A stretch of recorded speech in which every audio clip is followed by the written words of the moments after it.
Hey everybody, it's Perch, and thanks for everybody for joining on Friday. Hope you're having a good, reasonably good week, and we're heading into the weekend. I've got two guests. I thought I had one guest. I have two guests. I've got Eric Breen. Eric, how are you? I'm good. I just got back from Golden Corral, and I'm ready to talk some comics. Perfect.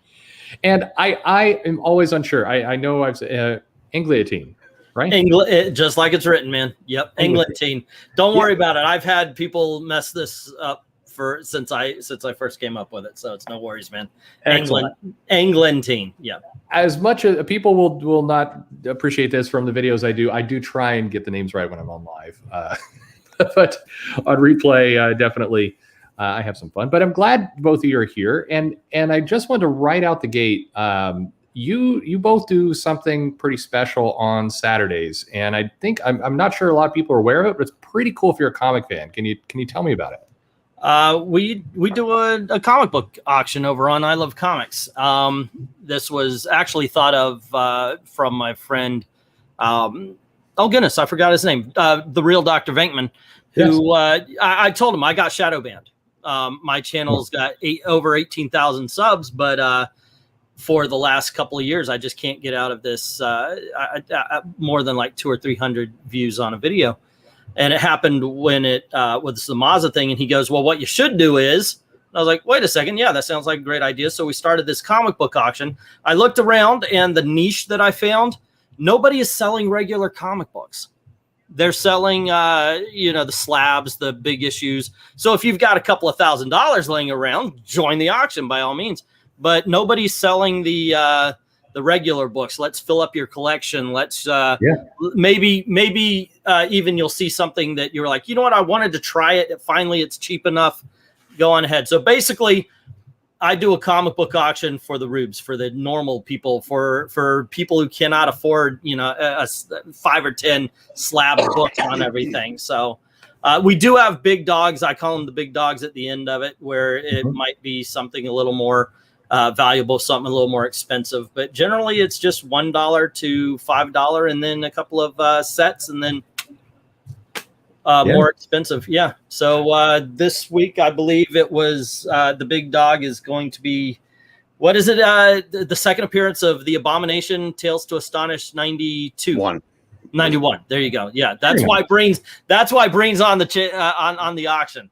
Perfect. Yeah. Well, I love that. I mean, especially now with people stuck at home, it sounds, and this is I Love Comics. People go to it. I should have, like I said, I was unprepared. I should have put a little graphic up there. We'll put something in the description, but they can just head over there. Oh, look at that. There you go. Right there. That's the big dog. And there's going to be a lot of Bronze Age Marvel comics as well. So I like that. So yeah, people can just go up. And about how long does the auction last? Longer than either Eric or I can actually stand sometimes. We've gone, generally they're about 5 hours, I would say, but we have gone 7 on a couple of them. So you can comfortably watch Gone with the Wind. Yeah. There is we do have an extended version of the auctions that is being done by Weta. They're getting all the special effects, but they can run for a while. But yeah, we do. We usually start between 8 and 9 Englantine time. By the way, I put EST. It'll be like 9 o'clock EST, and our timekeeper Maranya said it's Englantine Standard Time because it really means 9:15. Like any good rock band, you go on late. Of course, yeah. Well, I love that. So what I like about that, especially, and so we should get the word out. Some people are saying in the chat, a lot of these auctions really, they have smaller groups of items, and they're really high dollar, and it seems like it's really geared toward very pricey collectors, high roller speculators, those kinds of people. And so this sounds like something much easier to get into. Yeah, we just did an unboxing of like 1980s DC comics that are going to be in next week's auction. So yeah, it's a lot more accessible. That's kind of what I wanted to how I wanted to make it, so anybody can jump on. It's you don't have to have deep pockets, especially now a lot of people just don't have deep pockets anymore. So for sure. it kind of fits. So, like I said, but if you are looking for that kind of book, like I said, I've got this is an iconic cover, the second appearance of the Abomination I had on auction a couple of times. What have we had? We had Black Lightning one. We had a first appearance of Power Girl, a first appearance of Rogue. So we do throw in a big dog occasionally. The biggest one, I didn't even know what it was. The biggest book we had was a Golden Age Zorro book. It turned out to be the very first appearance of the Zorro we know in comics. So it actually it was the most expensive book I've sold, which is nothing compared to some of the other auctions, but for me it was big. But so yeah, we do have those kind of things. So by the way, it was the real Zorro. The first appearance of Zorro was actually in it was in a story with Kid Eternity, and it doesn't even look like Zorro. I know this because I'm about to do a comic book origins of Zorro, and you're letting me shill so much here, man. No, well, first off, I think this is useful. I think especially if you're a comic collector, comic fan, you haven't really done an auction, you're a little bit nervous about what that's like, this would be a way better chance to do that as opposed to going with something where you're going to drop hundreds or thousands of dollars. Yeah, one thing, absolutely. I'm not perfect. Nobody is, but I need this. I'm poor. I'm poor. I don't hide that kind of stuff. If you go over to my live streams, if you're talking to me, I'm very open about stuff that, of what my wife lets me say. And sometimes I say more than that even. But I lost my job, so I decided, okay, we're going to start a YouTube channel and an eBay channel and everything. And this was how I am almost unemployable. Okay. Due to my guyness. I'm sorry, but the PC culture is going to die a slow death under my boot heel at work, or I am going to be fired. It's just the way it's going to be. But I found out that I'm not a very good fit with modern day. I got fired way too many times, and I said, "That's it. I'm not getting fired anymore. I've got to be my own boss." And then YouTube said, "Yeah." But yeah, I need this, so I make sure that I make sure that my customer service and my guest service is good. So if there is a mistake, maybe next time I won't charge shipping, or I'll do whatever I can to make sure everything is good and the books are safe and so forth and so on. And it's an easier and a safer bet when you're only bidding, $1, $2, $3, maybe $5 or $10 on a book rather than $250 on a slab. So yeah, there you go. So give it a shot. Well, excellent. So tomorrow we can get in on this. And Eric, you are also there. You're like co-host to this, or how's your Brian's? Usually there's three of us. There's myself, and Vankman. And like I said, I provide the 4-color commentary because I've read just about everything. And some of it I even remember. But what's really fun about these auctions is we'll have people come on and they'll hang for hours at a time.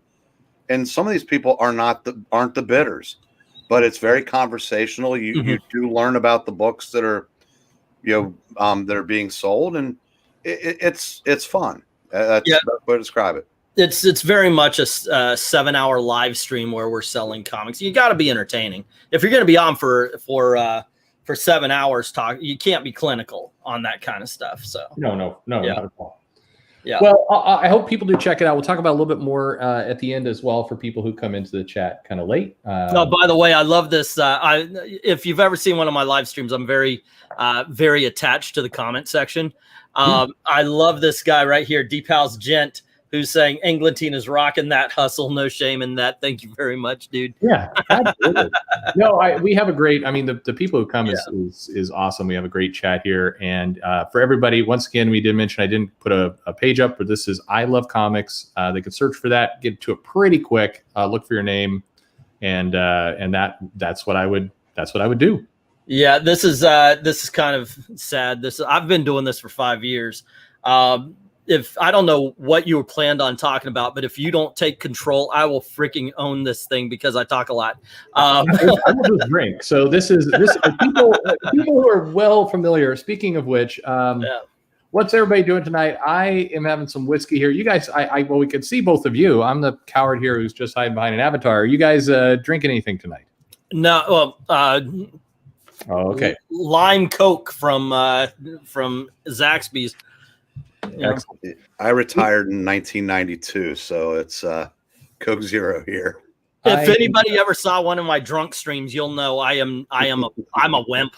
I'm a girl drink drunk at best. So I am rapidly just trying to kill my liver, and so today it's some nice whiskey from High West, which is not the best whiskey in the world, but it leads to kind of this next bit, which is, hey, here's your stock tip. So Constellation Brands, here's what you want to do.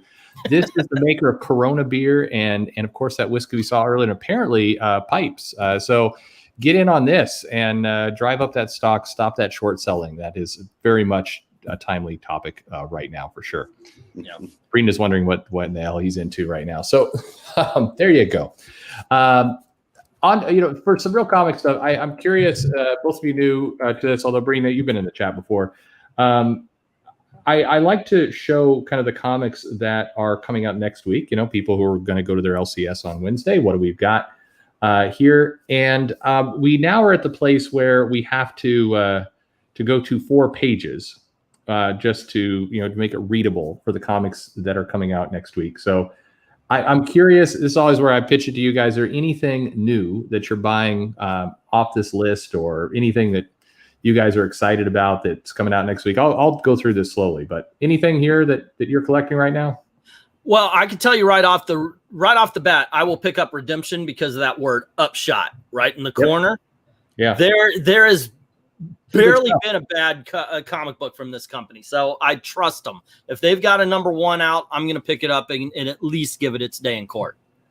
Yeah, I will say, Erratic was great. The issue 2 came out. That's a really fun book. There's a lot of good stuff coming out of AWA right now. The Bad Mother from last year was the best book on the shelf last year. Hands down. It was really good. Yeah. Very good. Yeah, no, I think it's very much. I think they know what they're doing, and it really kind of paints Axel Alonso in a bit of a different light from. We'll get them sponsored for sure. Wait, that's Alexis?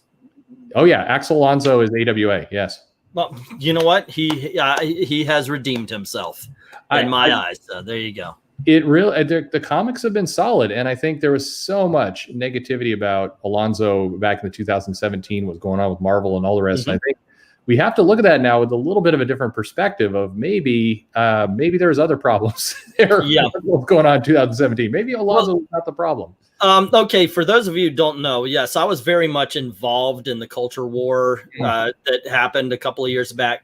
And we have always thought, what's her name? Amina Samanat or whatever her name was. She was, a lot of people have a theory that she was the puppet master on a lot of stuff like that. Well, I'm less convinced of a lot of her. I think you've got a lot of things going on there. I don't think she's as much of a mastermind as others, but it is interesting to see AWA really take off. Really, yeah. How about over here? So page 2, which is just pathetic. By the way, what about Dynamite? What are you going to do? Oh, one more thing. I just noticed it. I'm sorry to interrupt. Yeah. But on that AWA page, there's a book that actually Eric Breen recommended. Yeah. It was called Man's World. It's called Man's World. I picked it up. And okay. Right, it was who's the writer there, Breen? You were talking about Victor Gischler. Okay. Excellent storyline. Highly recommend that so far. It's like Jurassic Park if it was made in the 80s, starring Sylvester Stallone. Who doesn't want that? We went through this way too quickly, but I should have asked Eric, anything on this list that you see that you're into? Well, yeah, I'm kind of in agreement with E on that. I'm finding the pickings slimmer in new comics as time goes on, but yeah, they are doing something right over there, and I am more apt to give them a shot because Wes touted Erratic, so I had him pull that, and I had him pull a Man's World or Man's World, and again, I'll probably pick up Redemption because at this point, Future State's kind of leaving me flat, and I think I'm more apt now to give just whole new storylines a chance. This Upshot with their shared universe of a lot of, I mean, it's nice because there is a connection to all these storylines, but it's not. You don't have to read it all. I mean, it's actually truthful in that case. You can read one of these books and be just fine. But I recommend it if you haven't. It's hard sometimes to get people who are long-term Marvel and DC fans to go over. No, we're not sponsored by Upshot, but Kari Andrews was very nice when he came on, and hopefully they open up the border and I can go buy him a drink in person and say thank you. But there's some really good stuff that's out there. Okay, so we'll go back to the page that everybody got excited about here for a second. Dynamite and their amazing covers. This is part of the cosplay variant that is going on for the Sonya Versal. Anything in here? IDW has a ton out next week. Like they're looking a little bit like DC. Anything here? You've got the Rob Liefeld book, the Snake Eyes, Dead Game. Image is actually looking. I mean, it's a weird week where IDW is dominating everybody else in terms of volume. Well, on Image, there's a book called Inkblot, which is an interesting story. It's a good book. Very good. I can't recommend issue number 6. It's that's the get the trade paperback at that point. But it is a good story at the very least. I could point to it and say, yeah, that's something to go. I've been reading the Dynamite up on Dynamite Entertainment, and that's a lot of fun. As far as the cosplay covers, is it me or they're not all that great looking? Is it? As a fat man, maybe I should lower my standards a little bit, but I don't. It always comes across a little strange. I mean, they're celebrating cosplay. Marvel's, of course, done this as well, but it always feels a little. And of course, Marvel doesn't do it the same way Dynamite does, but it always feels a little weird. It never seems to connect well with the comic, but the chat seems relatively happy. There you go. Yes. Yeah. How about you, Breen? Anything on here for you? Nothing's really jumping out at me on the IDW front now. Kanto's not bad if you haven't seen that, but like I said, I'm always open to recommendations at this point because I said I don't. I've just retreated so far into the older stuff that I almost need to be kickstarted to try something new again. Yep. Angleton. Crazy. How about so now page straight. So now we're at DC land, and no, I'm not keeping with the theme of this kind of cover, but it was funny. So Swamp Thing #1 got pretty good reviews. That was the best. So we're getting #2. So we're into these seconds finally. We're the conclusion to the Future State Swamp Thing and Harley Quinn story are here. Superman being a dope with his bottled city. I've been reviewing all of the Future State over at Old Man Comics. I actually have 2 channels. The Old Man Comics I do is where I do most of just the comic book reviews and such like this. And out of all of these, I can tell you straight up, Wonder Woman is trash. It was just a bad comic book. Harley Quinn is a good story. Some people don't like the art. I was okay with it. Superman, Man of Metropolis. If you read the other Future State, what we got here is Jonathan Kent so hard trying to be like his father that he fails amazingly.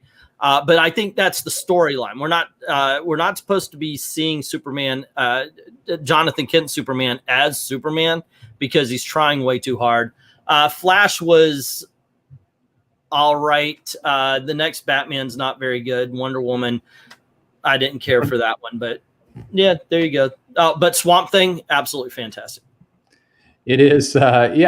What's interesting about Future State for me is it's getting there isn't a consistent title that a lot of people are all liking. There's titles people like, but it's been very, very different.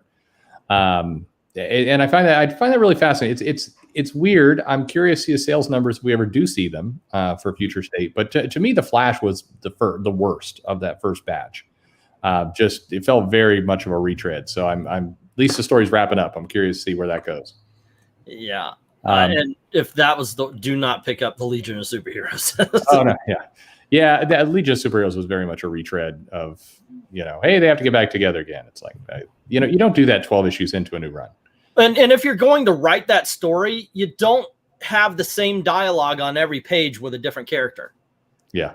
It was exactly that. Hey, Cosmic Boy. Hey, Bouncing Boy. And they have the same dialogue all the way through. It was ridiculously bad. And Riley Rosmo art. So. Yep. Yeah. Yeah. How about well, and you also have maybe it's on some lists, but not on others. You have the Nubia Real one that a lot of people commented on. It's an OGN kind of this still DC playing in it, but it may not ship next week, or it may. I don't know. It certainly generated a lot of videos. Is there anything on here, Breen, that you're up for? Well, I've read a handful of the I almost called it New 52 State. And I said the first one I read was the first issue of Wonder Woman, and I liked it better than E, because he brought to attention what she did to the guy at the gates of hell or wherever they were, and I kind of just attributed that to being like mischievous, and that might have been because of Joel Jones's writing. But then I read Superman Wonder Woman, and holy crap, she's a bitch. Yeah, it's true. And and that's being kind. And I'm thinking, is that what today's heroes act like? Well, but not in all the issues, right? We're seeing really different takes on that's one of the frustrations is we're seeing her in Justice League and in Superman, Wonder Woman, and then in Wonder Woman, and we get 3 different personalities in 3 comics. I brought that up in a previous live stream. Yeah, it's pretty annoying. I mean, honestly, with all the coordination in theory, went into this. I don't get why they're making those kinds of mistakes. Yeah. I can answer that. There is an answer. Yes. There's no editorial. Yeah. They fired them all. Well, and I wonder, I need to actually go back and look off memory. I would be willing to bet there's different editorial for each of those books, or at least some of them. They're not all the same. Oh, I'm sure there aren't. It just, very, very strange with the coordination. I don't really get it. In the chat, you got Audrey Saint Chocolate, chocolate, saying he loves Rosmo's art. I don't know if it's a dude or not, but here's the thing. And by the way, I never have been, nor will I ever be one of those people where like, oh, you like what I don't like, or I don't like what you like, and therefore we must be enemies. As a matter of fact, if you like something I don't, I consider you the lucky one. I spent the same $4 or $5 on Legion of Superheroes that you did, and your money was well spent. My money was not. So that's the way I look at it. Yeah, I never understood why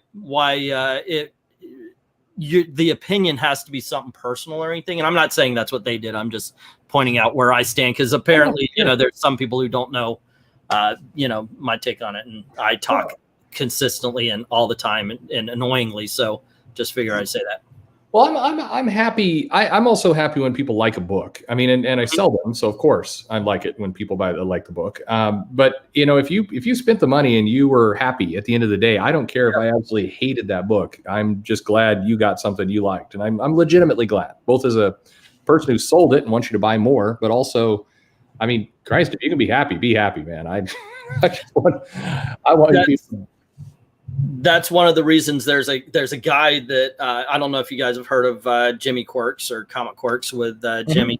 Yeah, he's a great kid, and he tends to like the modern day stuff a lot more than the 2 grumpy old men you have right here. Mm-hmm. It's kind of cool to get that kind of take on it, because we're old and cynical. We remember when great art was stuff like Jim Lee, and it was Jose Luis.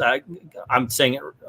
Garcia Lopez. Thank you. We just did a Superman video, and that name's already on my head. But that's the great art to us. So if you're looking at the modern day stuff and you're thinking that, I mean, that's your.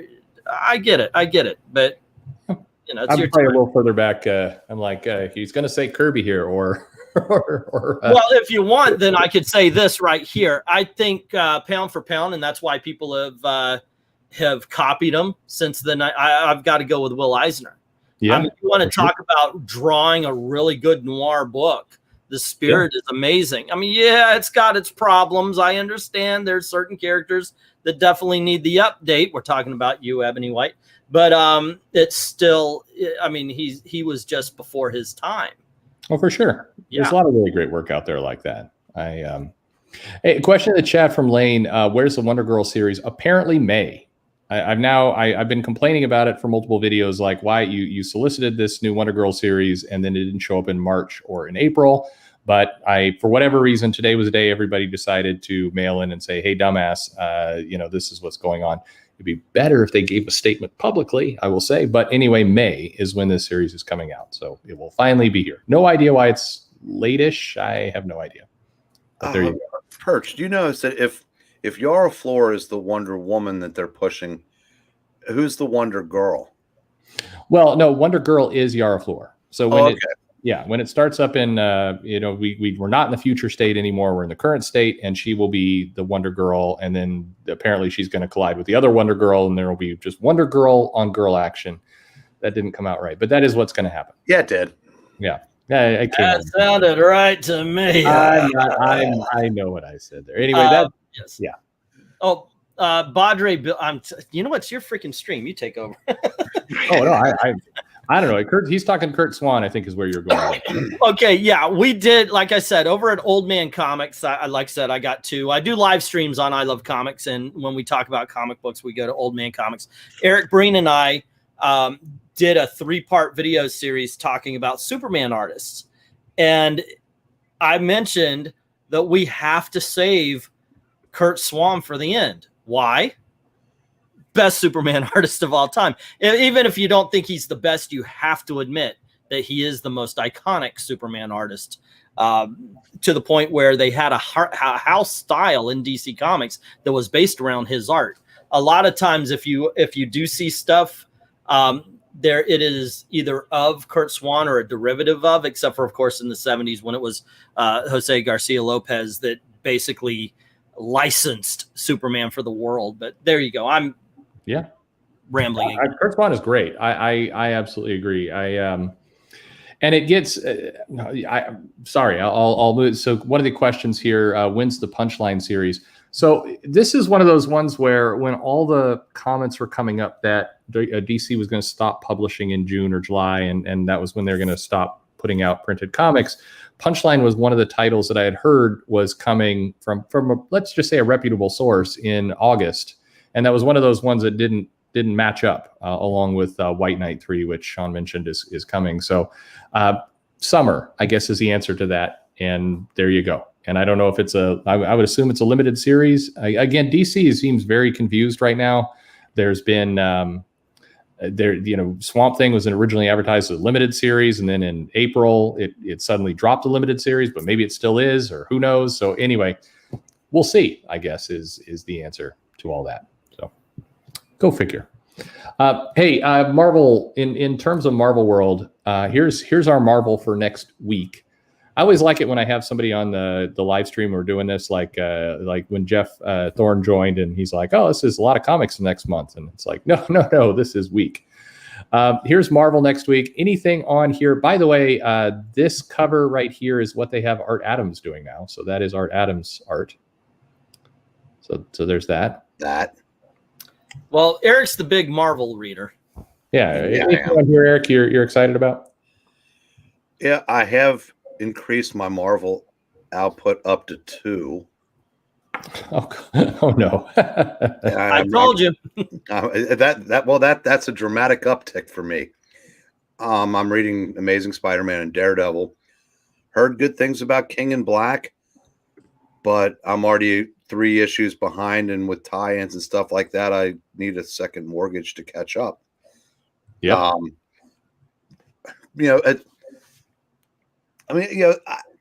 My problem with Marvel is what it's been for years. It's twofold. It's too much attention paid to identity politics, and they forget the event they're in when they start touting the new one. Yeah, I that second one really annoys me. I mean, you sometimes get a good run on some comics or an event, and it feels like about midway through it, they start promoting the next event, and you do not care about the conclusion at that point. You start to wonder if Marvel does either. and they lose their impact.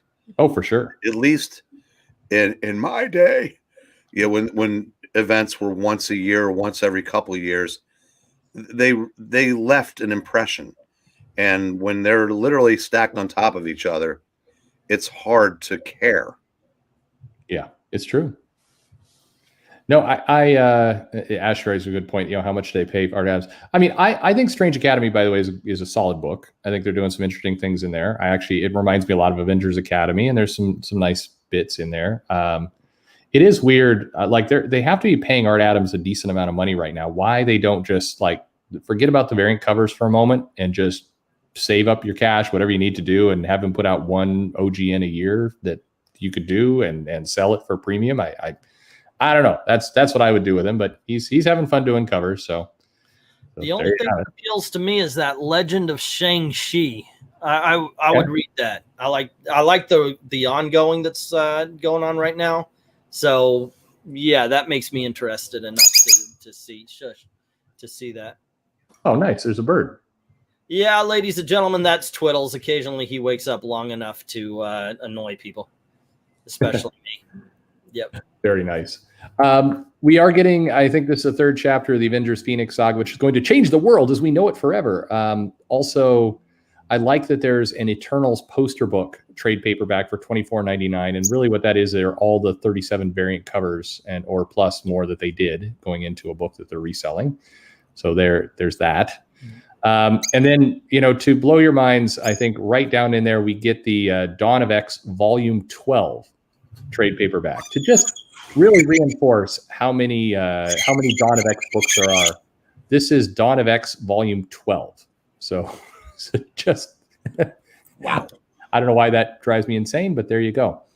Volume 12. So, and we did the Craven's Last Hunt retrospective with Joe and Larry, and so there's a new hardcover there. So that's really fun. Storyline.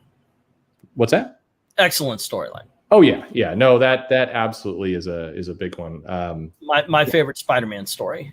Oh, for sure. Yep. Yeah. It is. There's some decent stuff. Some people are saying that they would like me to do the Star Wars High Republic. I read the first issue. I understand there's a drama about it. I haven't paid any attention at all. Maybe one of you guys knows, but the first issue was very there's really nothing in there, positive or negative. It was pretty dull. Didn't read it. Yeah. I don't know. What is this? Does anybody know what is the drama with High Republic? I'm assuming some people are being stupid is the general answer. What I've been able to put together is the person they hired to be the spokesperson for it is very anti-white people. Yeah, she her tweets make that abundantly clear. Yeah, the host of the radio show. Okay, I thought you were talking about a comic book. Yeah, the host of the radio show, she put out a lot of white people are the reason why ants are chewing up her lawn. It was just a whole bunch of like you said, anti-white tweets. And then of course, when people said, "Hey, wait a second," you realize she put out this kind of stuff. Star Wars went, "Yeah, we stand behind her," and I see.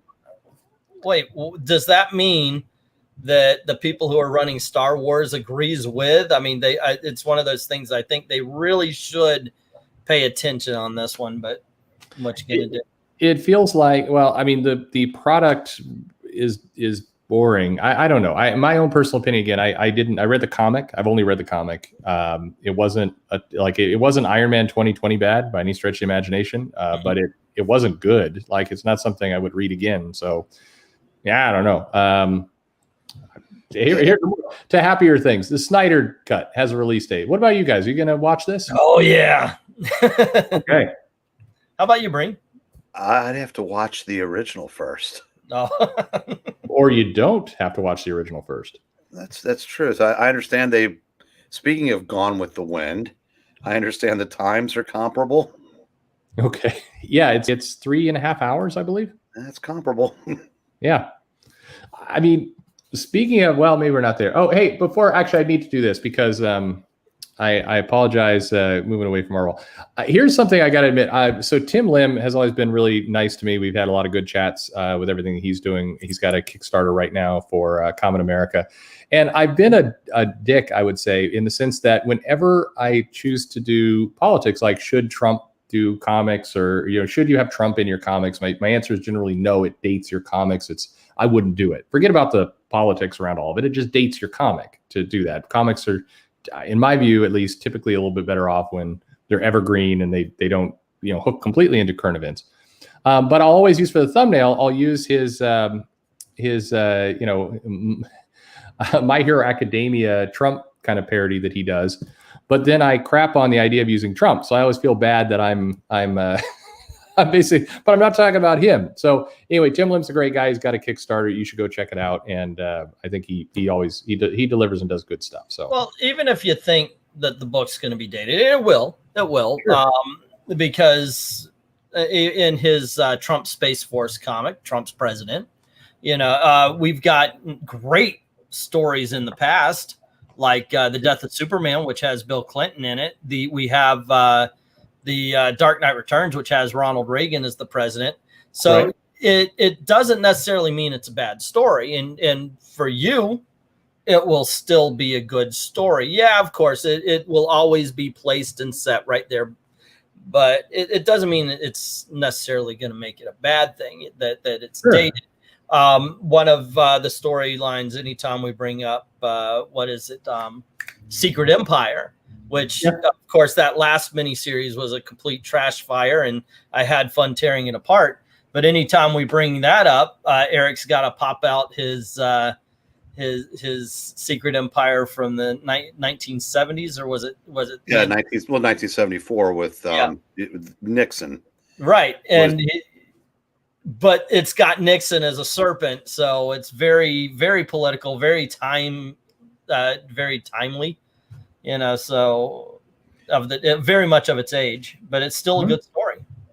No, I mean, social topics in general. And I've done probably more videos on this since point, but useful. It's like you can do it, but it does take a skillful writer to be able to put something out that is not just going to feel like today's Twitter drama. Because remember, when the writer's writing that, it's good 4 months at least before it's hitting print.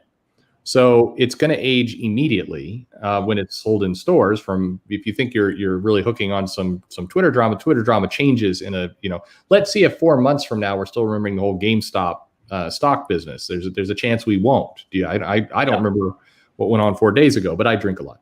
So I think so that's problem number one. But then if you play it out further, if you think about trade paperbacks in 10 years, 20 years, what was really clever and cool and got everybody super excited on social media is just going to age terribly.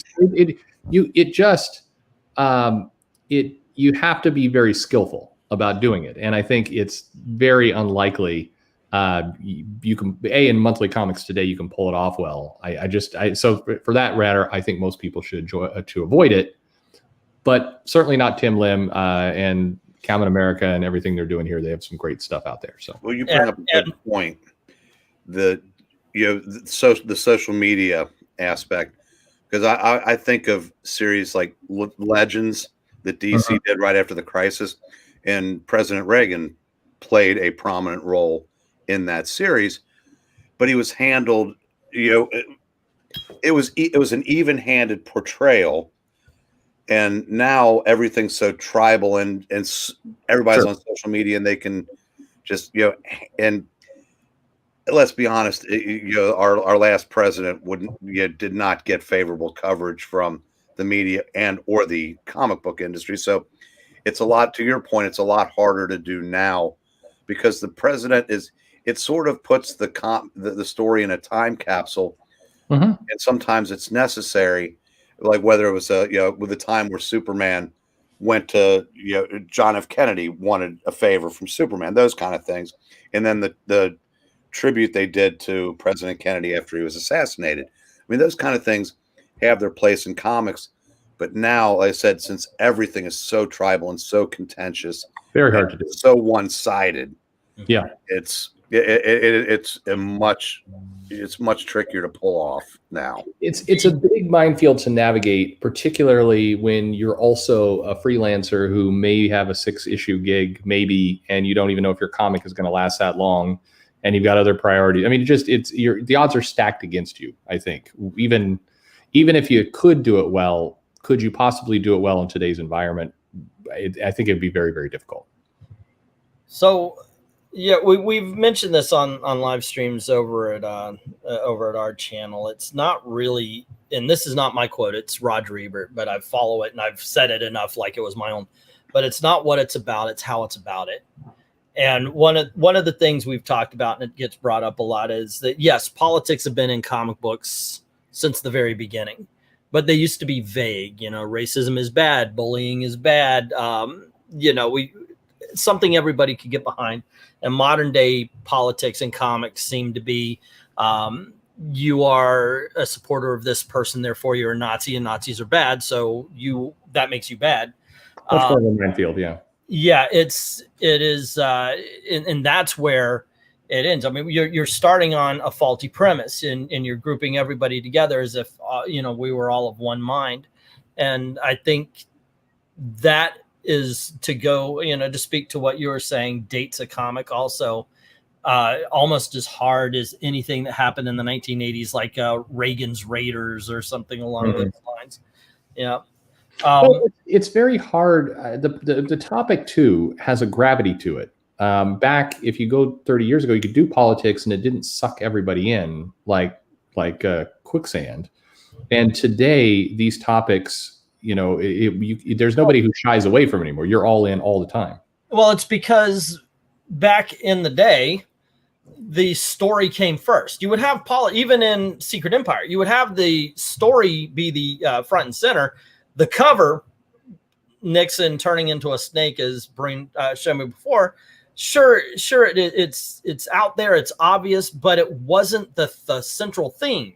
Nowadays, the message, the politics come first, and maybe we'll get around to the story.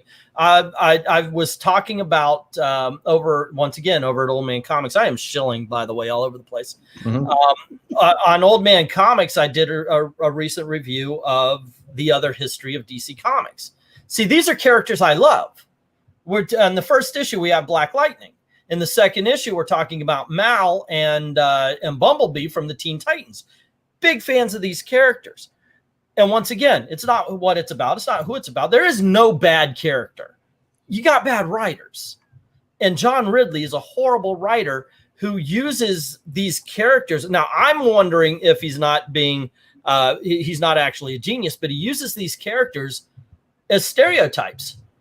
Like it's almost, and I've said, it's almost as if he got an idea of what racist white people think of stereotypical black people, and he's writing the characters as that, and it is horrible. But give this to oh goodness gracious, Christopher Priest, and you might actually get a good story out of it. I'm sorry for no. I mean, it's there's a lot of factors. You guys are new to the stream, so we've talked about a bunch of this stuff before. It's a very messy subject, which is again why I always suggest just with the limited amount of time you have to tell your story. Tell a story that's going to move the needle somewhere. And that's like, but anyone can do what they want to do. That's just, that's my advice. Lane is asking here, cause I did promise it today, this video. So one of the things that is coming, and I think we'll hit Saturday or Sunday. I don't know. I've got a bunch of stuff queued up and I'm waiting on approval for one of the interviews to take it live is, again, it's a video that's going to piss everybody off because it shows that social media really has no impact at all on things. If a comic is trending down, it's going to trend down. I'm looking at, in particular, Max Bemis's Moon Knight run, which had a lot of commentary around it. And there's various moments during the run where he made tweets, got people mad. There was a lot of videos and things made on it. You see no impact to the sales. It just continued that just steady downtrend. Now, granted, the whole thing was doing like under 20,000 copies. So it's all tiny anyway. But then where the picture gets interesting is that a bunch of creators and Marvel, they start hyping it as almost to want to counteract the negativity that was happening on social media. So you see a bunch of posts and a bunch of other things. And once again, zero impact. The sales just continue to kind of slowly drip down. And it just indicates that for all this stuff, social media is not impacting these comics. If the comic is a really well-written, exciting comic that gets people's attention, sales go up. The numbers prove it. And if it doesn't have that, you can't save it either way. It's no City of Bruce. We'll put it that way. So, no, you're right. I think something that we on this end tend to lose track of is we're very invested in the day-to-day goings on in social media and how we think it impacts comics and whatnot. But in reality, 90% of the people that go into comic shops are oblivious to all of it. Oh, for sure. Yeah. And that's true. I mean, it might now if someone goes so far off the rails, it might have an impact, but in the overall picture, you're right. It's generally negligible. It tends to what I think the conclusion I draw, and I'm just going to put all numbers in there. You can draw your own conclusions, but it shows that if somebody goes off the rails, typically what happens is it's self-corrected at the publisher. The publisher won't invite them back for another book, even if they're very much in support.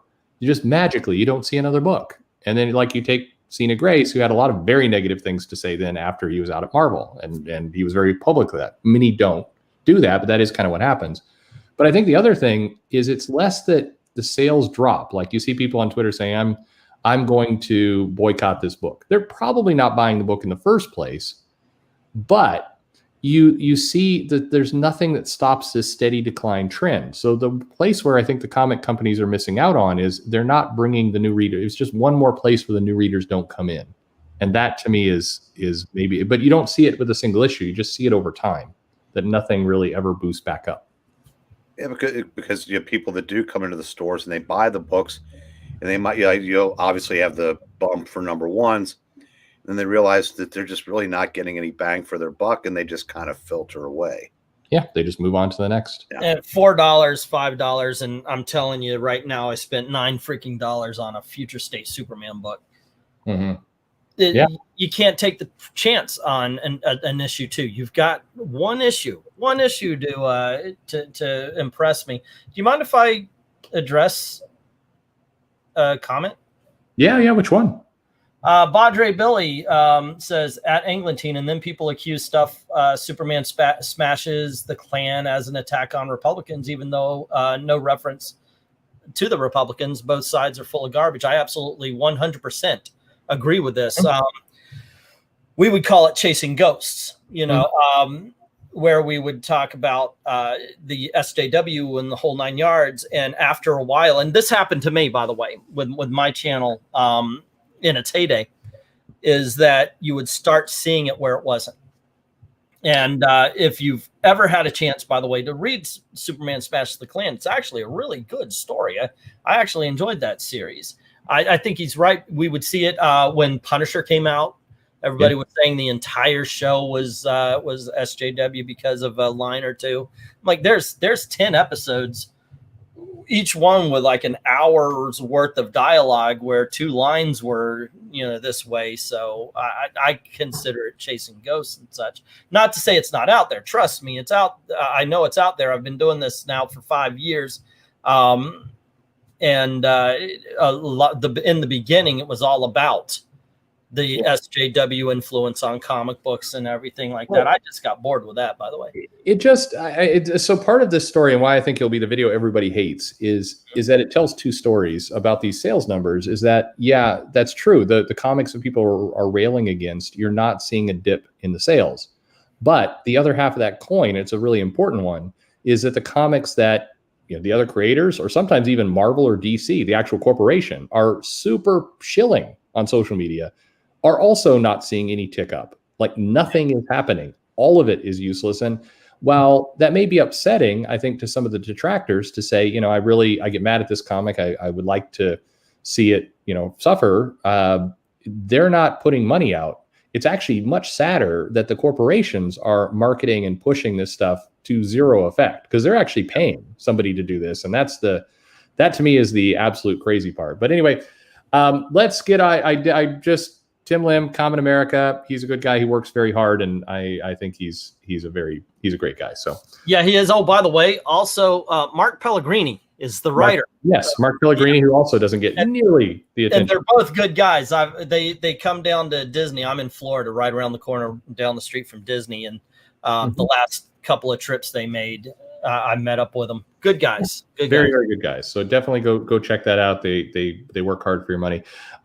Real quick before we get to this, so what did my girls think of Godzilla versus Kong? Yeah, funny you mentioned that. So I showed them that trailer, but I showed them the Aussie Man version of that trailer, which are just filled with obscenities. So Mrs. Perch was not much happy at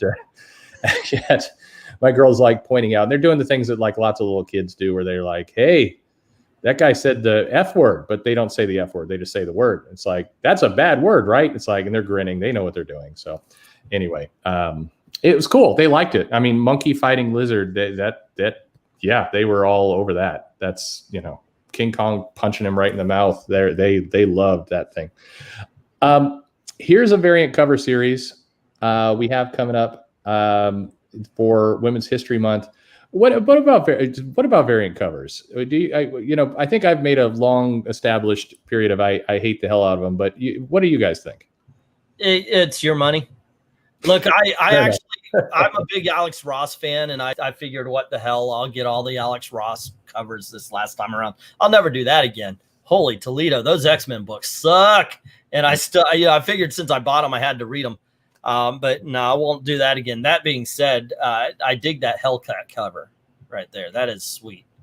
Yeah, it's a nice throwback. I think this is Jen Bartel, as I recall, who got this was announced, and it's weird that they've got Silk dressed up like kind of an Akihabara schoolgirl ninja going on there. That's an interesting choice. But anyway, you got to appeal to the fat comic book lonely guy, I guess. By the way, married, not that lonely guy. What I'm looking at though is on the interior of that freaking She-Hulk. You basically got the Hulk with boobs. So we see this all the time on the Alex Ross cover? They did the same. Alex Ross painted She-Hulk the way we know her and love her, forever and ever. Amen from the 80s and 90s. Yet nowadays she's a man with boobs, and that's not the variant cover that they're pushing. So if you're gonna say so, oh my gosh, we're progressive, blah blah blah, by doing this, why not stand by your convictions and put that on all the marketing as well? I'm on my soapbox. So there you go. I the She-Hulk. That's a long. What you guys? She-Hulk's on a long road. Sure. I've been shilling all night, but yeah, on my channel about 3 years ago when it was Jane Foster, we did this a video called "Man with Boobs," and because of course, if you don't like Jane Foster Thor, it's because you hate women. Right. If you don't like that kind of thing, it's because you hate women, not because they're being written poorly, but because you just don't like an entire. I got a wife and $2, you douche. Of course I like women. What are you talking about? Who doesn't?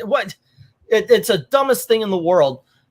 And you're looking at it and you're going, you're writing them bad. You're just making them men with boobs, period.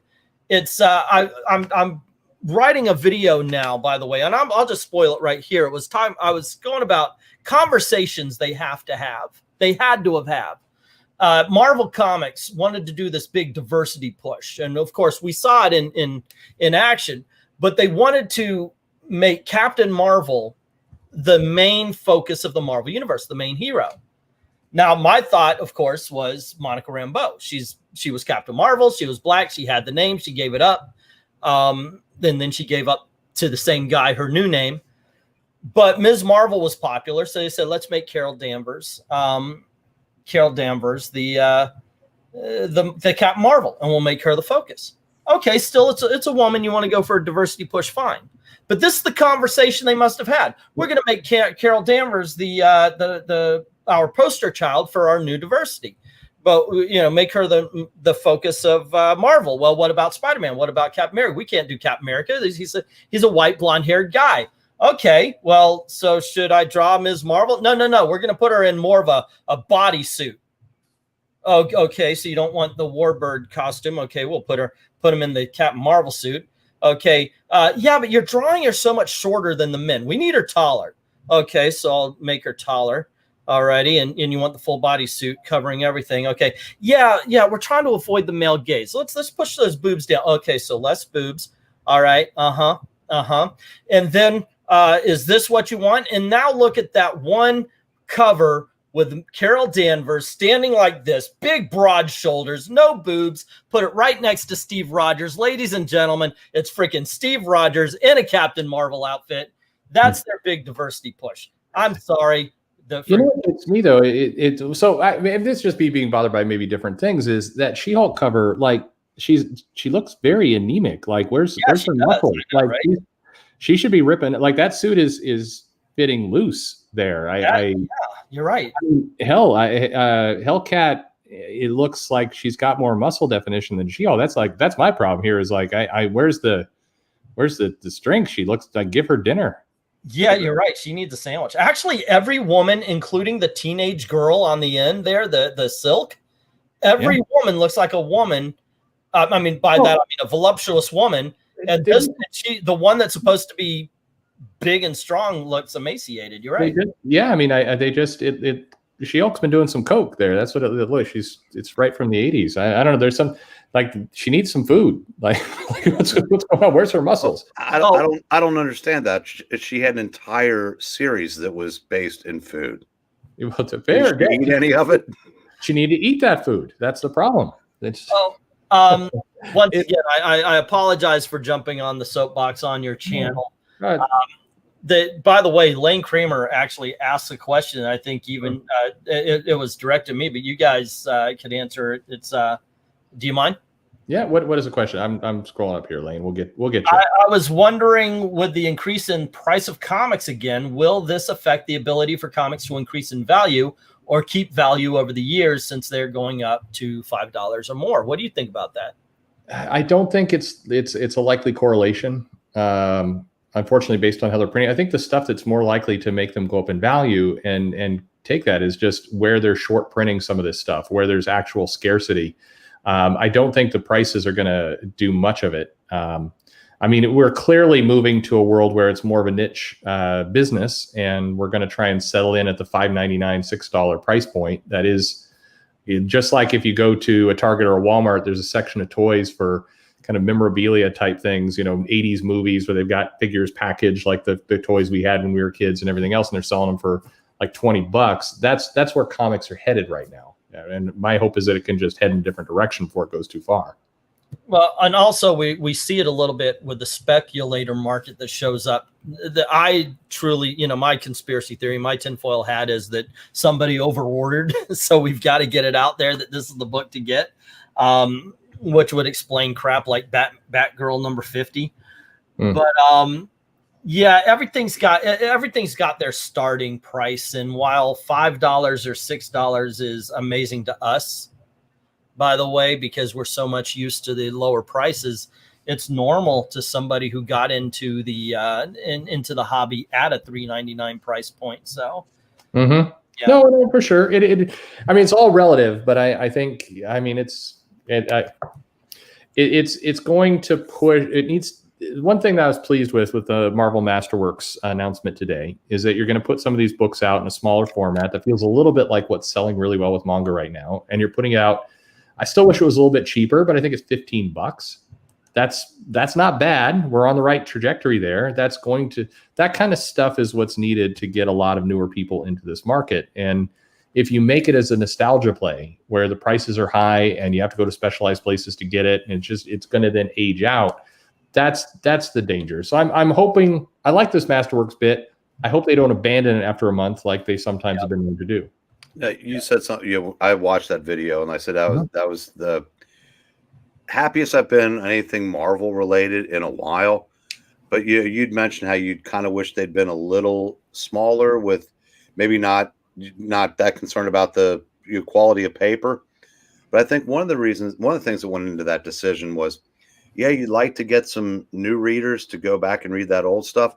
But I think one of the things is a less expensive alternative to get some older readers that might have read that stuff before and no longer have them to go back and get them. And It's I said I can't read a digest anymore without putting my phone flashlight and taking out my contacts so I can stick them right up in my face because my eyes are 58 years old with the rest of me. Sure. So I think that's probably why they settled on the 6x9 with a little better paper. But that said, I still think it's a fantastic idea, and I agree with you. I hope they don't forget about it 2 months from now. Yeah, they tend to start these things off, and then either they forget about that idea, or they don't keep it in print, or there's always some problem. And they just need to pump the living hell out of these Masterworks places, not to shops, by the way. I mean, great if the shops have it. I'd love to have it, but more, I would rather just pump these things out into Barnes and Noble and grocery stores and everywhere else. Start building up that sense of the newsstand again. I hope that the shops do have access to them as well, because one of the things. When Marvel signed a deal with Barnes and Noble to do the paperback versions of the Masterworks, and they were selling them to shops at a $24.99 retail, but they were selling them to Barnes and Noble for $12.50 retail price, and that was a direct slap in the face to the people that have been keeping their business going on a day-to-day basis. They basically threw away the old to chase the pretty girl, and I hate that practice. And I hope, like I said, if I have no problem with them putting them everywhere, as long as the comic book shops can put them in at the same price. Absolutely. No, I think it should be made available to comic shops for sure. I just make your plan, get into airports, get it everywhere. Well, I mean, assuming anybody ever travels again, go nuts with this stuff.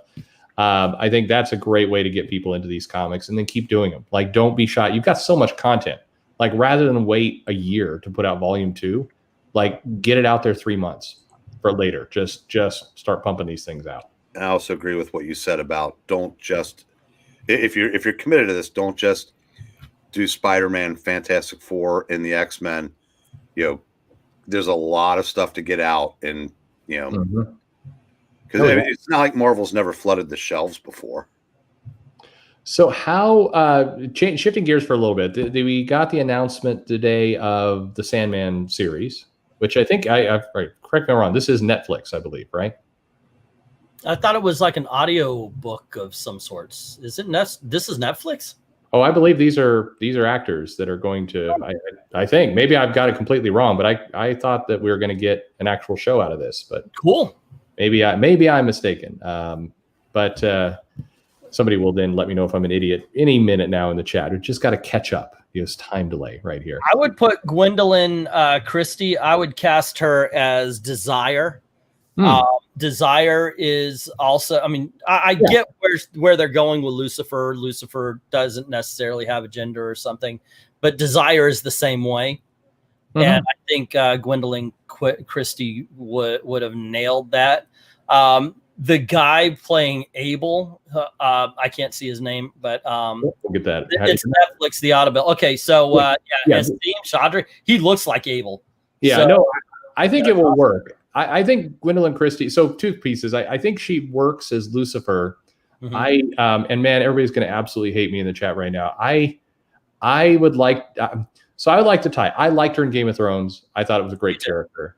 I think her Star Wars bit was wasted utterly. There was nothing great about that character. It's a major role. Lucifer is a really key role. I'm hoping we get Gwendolyn Christie from Game of Thrones, and not Gwendolyn Christie from Star Wars. I'm a little gun shy about. Everybody was super excited about that, and they're remembering the Game of Thrones Christie. So let's see. But yeah, somebody asked who's Death. I mean, it's Tori Amos, right? It's got to be. Well, she's 50 something now, so they could cast younger. I'd be okay, so long as they don't go singer and we get somebody like I don't know her music, but I saw this Billie Eilish. Yeah, the green hair girl. Yep. Okay. Yeah, you're in the music business, and I'm 50, and I could not care less about modern music. So, yeah, sorry guys, but not getting the fuss over her, not even a little bit. I got to say, as far as modern music, to me, I believe 1992 was good. No, I'm kidding. I do like new bands like Fun. And what's that? The Gerard Way was in. Yeah, that guy. I'm interested to see it work. Netflix has a mixed track record on these things. I thought Lock and Key they did a decent job with that. I think they butchered some others, so I'm curious to see how this one comes out. It does have Neil Gaiman's involvement there. Supposedly, we're going to get an actual honest to goodness trailer for Mike Miller's the Jupiter's Legacy here in a week or two, which I'm looking forward to that finally, whatever that looks like. Be nice to see him put some stuff up. So we'll see. We'll see how all this is out. It is some interesting stuff there for sure. I definitely think this is it's going to be better than this Netflix adaptation. The freaking hell is that? Yeah. So we get sorry. This is the thing that generates fear into all people for Netflix, who's doing a live action One Piece, and what that ultimately comes out. This is not real, just to be clear. Okay, I was about to say they do realize that generally there might be an Asian in that Japanese thing. That's yeah. I think we're all done with Ezra Miller. I think anyway. No, this is fake. This is sorry for the people. I love that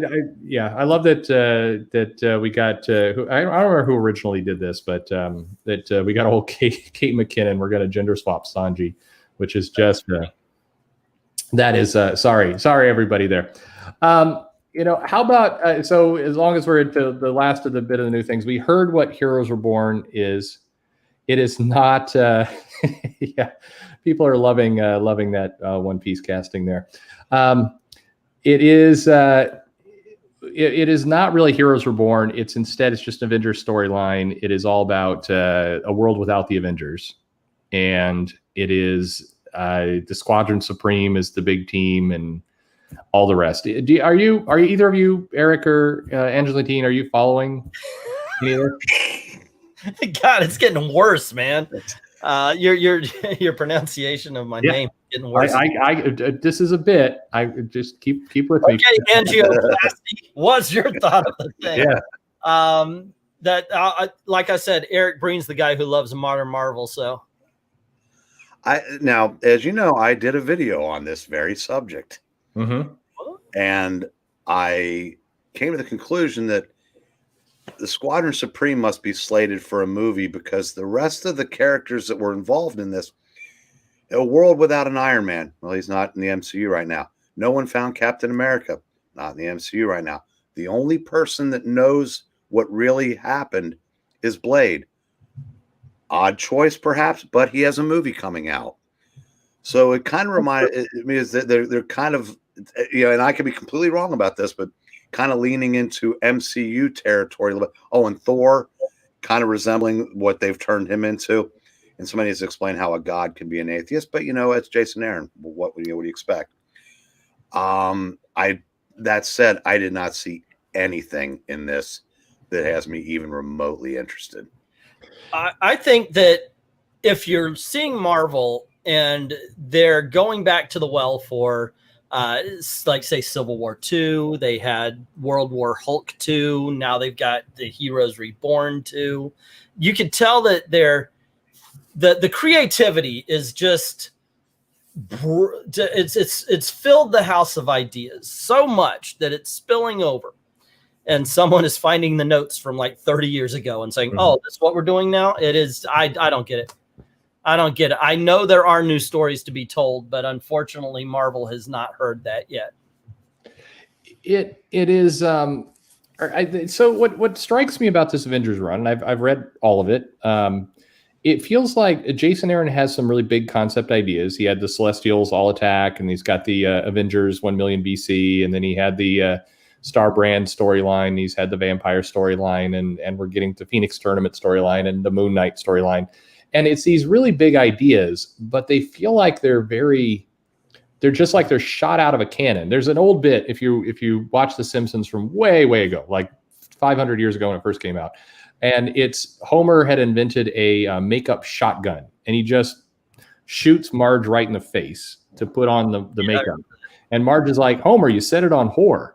And that's always how Jason Aaron's, that's how his Avengers is coming across to me. Like I think there's some good concepts in there. The idea of like the Moon Knight whole bit, I think there's a good idea, but God damn, it is all like none of these ideas are landing. It's just so much so fast everywhere, and it's very hard to wrap your head around. And we're going from like crazy, can you top this, one right after another. I don't know. I don't know anybody who's really excited about the Avengers book. There's some people who are tepidly interested, who maybe hope it's going to be good, but everybody just seems to be very burnt out. Yeah. By the way, Lane Kramer is saying, you mean House on Fire and Busy Flaming Out? Yeah. Lane, there's a joke I tell on mine. Sorry if I get a little blue here, but Stan Lee used to tell us that Marvel Comics were written to be the world outside their window. And my joke about the whole thing is, well, Marvel Comics needs to move their offices away from that lesbian bar, because it seems like they open the window and that's all they ever see. Unfortunately, I do believe that exactly what Lane Kramer is saying. They're done. I don't know if Marvel has a direction anymore. And right now, you're absolutely right. It does seem like they're just shotgun blasting ideas. A lot of it, as Robert Roberts was saying in a comment that passed by, is that the Disney itself has been mining the last 15 years. So they may actually have been going on some sort of mandate that, hey, if it works in the movies, maybe it works in comics. People love Civil War. Let's do Civil War 2. People loved World War Hulk. Let's do World War Hulk 2. Well, Heroes Reborn was popular. Okay, well, here we go. Or Heroes Rebirth or whatever it's called. Here we go. So it may actually be part of a mandate. Unfortunately, when it comes down to the comic book readers, the comic book buyers, and sometimes they're two different things, people who are programmed to buy the next issue all of the time, much like myself or Eric Breen or anybody our age who was more character loyal. We see this stuff, and with it's like a death of a thousand cuts. We were cut here, we're cut here, we're cut here. We don't want to do that anymore. It's getting hard. It's getting harder to. I know so many people who. I've collected every issue of Avengers from issue number 1 all the way up, but now I stopped. I just can't do it anymore. It's just people are getting done with the rehashes, the lack of ideas, the lack of creativity. Once again, I'm almost envious of people like Jimmy Quirks, who came in a little bit later and are excited about new comics now. Oh, and by the way, Paulo Costa is just amazing in his knowledge of comic books. Yeah, absolutely. Yeah, we do. Next time we'll plan it. We'll get a lefty on the mic. We'll get a true debate going. Then I will just drink my whiskey, and then everybody else can carry the show. That is absolutely what we're going to do next time. By the way, actually, if you do, we do a show called We've Got Issues on Monday night. Come on, it's so long as you've got a mic that doesn't snap, crackle, and pop. Yeah, if you think I'm wrong or if you have different opinions, you're more than welcome to come on. We could have a nice debate about things. I am. I think as a lot of people know, I'm very much a centrist, which means everybody hates me and I hate everybody else. So it's the perfect world. Not even a little bit. We've been going out. What do you think about all this, Breen? I've lost track of the topic here. Sorry. Well, the Avengers. So let's dig into your knowledge. You listed the Korvac saga as one of the comics that everybody needs to read before they die. What happened there? Like what how far away are we from Korvac saga at this point? Light years. Yeah. It's okay. I kind of fell off the Avengers bandwagon. I was actually a fan of what Bendis did. Never really thought of them as the Avengers, but the scope of his ideas that they laid out for about 5 or 6 years, I thought was very creative, even if some of the characters were written out of character.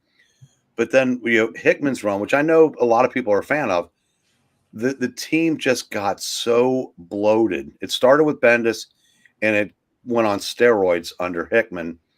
and it seemed like everybody in the Marvel universe was a member of the Avengers. And I've never been a particular fan of that. And there's just certain characters that I've never really like. Ghost Rider, Blade, like the Doctor Strange.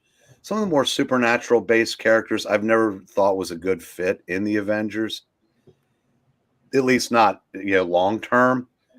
So it just seems like now the Avengers name is I can remember a time like when the Ultimates started, the Avengers name was so tainted they didn't call them the Avengers, they called them the Ultimates. And then when the movies became successful, that name started meaning something again. But now everybody's an Avenger, and everything it's like they've forgotten all the other teams other than the Fantastic Four and the X-Men. Like, there's no Defenders, there's no Champions, and by Champions I mean the grown-up version. Mm-hmm. It just seems like now it's more like trading on the name, and whatever we do, we can put it under the Avengers umbrella, whether we're setting it in 1 million BC or I don't know. It just seems like it's so diluted at this point that it's just as a concept that it's like a search engine on page 10 compared to what it was when I was young reading them. It just feels like there is this problem with the series. Like I said, I've enjoyed many things that Jason Aaron has done. I think his indie work is quite good, and I really like a lot of titles he's done. I was not the big hater of Thor that a lot of people were, but it feels like with this one, like he gets this idea that's this huge concept, and he wants to roll it out. And in Korvac Saga timing, you would do it over 12 issues or maybe over 2 years. And here they just blast it into 3 issues, and they just skip. I complain about decompression in comics, about how it's like, hey, we spent 3 issues with them getting lunch before we got to the action. I mean, like Ten of Swords really bugged me for that very slow, build up at certain parts. But Aaron it feels like almost the opposite problem going with Avengers, in that it's like this Moon Knight barely made any sense. It's just trucking along. And I don't know if more comics would have helped that or not, but yikes, like that. It just feels like there's a huge mess in there. I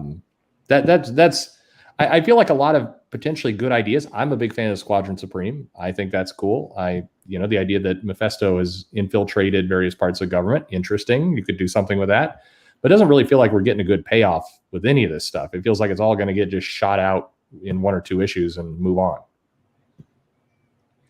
Yeah, if I say real quick, Deep House Gen, I do appear to be in the minority on that.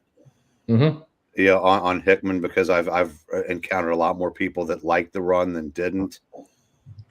So like I said, I'm just I started in the 70s, and you tend to have it's almost like you feel obligated to defend it, or I think a lot of times your favorite era in comics are the first couple years that you read them. And that's why, to E's point from earlier, Jimmy had a comment a little bit ago, said they just want to get Heroes Reborn right this time. Now, and if that works for Josh, and then tens of thousands of other people that they're trying to reach, then cool. Then that's outstanding. Because I've said before, I want the industry to grow in leaps and bounds, even if it leaves me behind while it does. Yeah. I mean, things do change. There's lots of I'm not a fan of current popular music, but I'm old, so it's okay. I'm comfortable with that place in my life. I do have to apologize. He brings up a good point here. So now we're getting the Hellfire Gala. This did not come from me, but it does feel like there is somebody deliberately punking me for that early bad pitch before Joe and I started doing the bad, actually awesome pitches of suggesting that they have just a couple issues of a Hellfire dinner, and now we're getting a dinner party with an election. So I do apologize to everybody over that day. I owe everybody an apology for that. But what I don't owe everybody an apology for is City of Bruce. So we definitely, if you have not checked out the awesomeness of and it's Joe Corallo who pitched this idea of the City of Bruce, which is the best idea of all time. Basically, what if all the kids in Gotham were fathered by Bruce? And just an amazing idea. You will see the awkwardness of me basically suggesting to Steve Skarosh that he should draw it and get involved, and then him trying to, I think, come to a determination if I was joking or not. And it's a wonderfully hilarious, awkward moment that will play out in real time. But it sounded like Jeff Thorne was up for writing it, so I think we can get this. And next year, our plan is get City of Bruce off the ground. Why not? Good luck. Yeah. Everybody's like, what in the hell? Yeah, Batman White Knight presents City of Bruce. This is what we'll get Sean. He will be up for this, and we're definitely going to do it. All right. Well, as a last silly notes here. What do you make of this? So Batman and Robin and Howard has been announced. So this is from I think the Vader and Son guy, Jeffrey Brown. It's DC playing not at YA, but at all ages. And it's basically telling the story of not the City of Bruce, but kids. So it all fits. By the way, what's that image of like Batman sneakily staring in through the window like a child predator there? Like, why did you draw that on your cover? Anyway, this tells a story of Damian is basically sent to a academy prep school. And there he meets the Howard, who is both the smartest kid and the most athletic and also the most friendly. Because as we all know from high school, the kids who are the smartest were also definitely the sports stars. And they were also super friendly and welcoming to everyone. That's definitely what I remember from school. What do you think? You think this will appeal to kids? Is this going to work? You know, this reminds me a little bit of Once Upon a Time. Ash from Ash on Comics, who everybody should be sub to, used to end his videos where he would show a comic strip about the Kid Justice League, and it was really, really, for lack of a better word, cute. It was fun. I always enjoyed the end of his streams for that. If this can recapture that, then yeah, this should work. Mm-hmm. As long as there's not any heavy-handed messaging and they just go for some fun. Yeah. I mean, it's not appealing to people like us, I think. It's appealing to kids. It looks like something potentially it could appeal to kids. It's a little creepy. I'm very weirded out by that Batman staring in through the window. Well, now that I see this, obviously it's Robin's first day at the prep school. He's watching him go in. I don't know if you had that moment with your daughters yet, but I remember I was very much you take your daughter to okay, let me watch. I just want to see in the classroom. Is that okay? My wife was like, okay, she's gone. Let's go to lunch. And I'm like, no, but my baby girl, Sure. So I had that. I was dressed up in a Batman costume as well, staring in through the glass. Well, at least you were wearing a costume. Let me tell you, do not wear assless chaps. They will arrest you. But thankfully, you're only getting booked. Yeah. It at least Alfred's back, right? So that's good. He's not dead. Yeah. Alfred does look a little strange. Not that was a mistake or anything, Tom King. Yeah.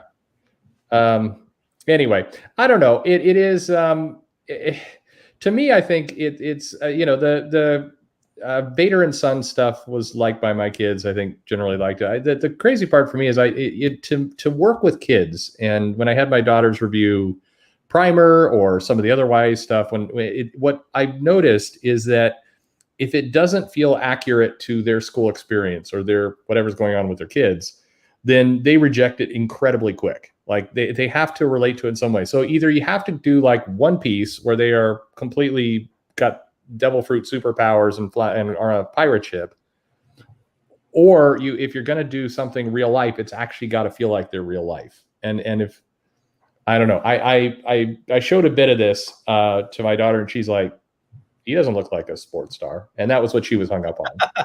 And it's like, it's where's what sport does he even play? They're saying he's a sports star, but he has no sign of a baseball bat or a ball or anything. So anyway, we'll see.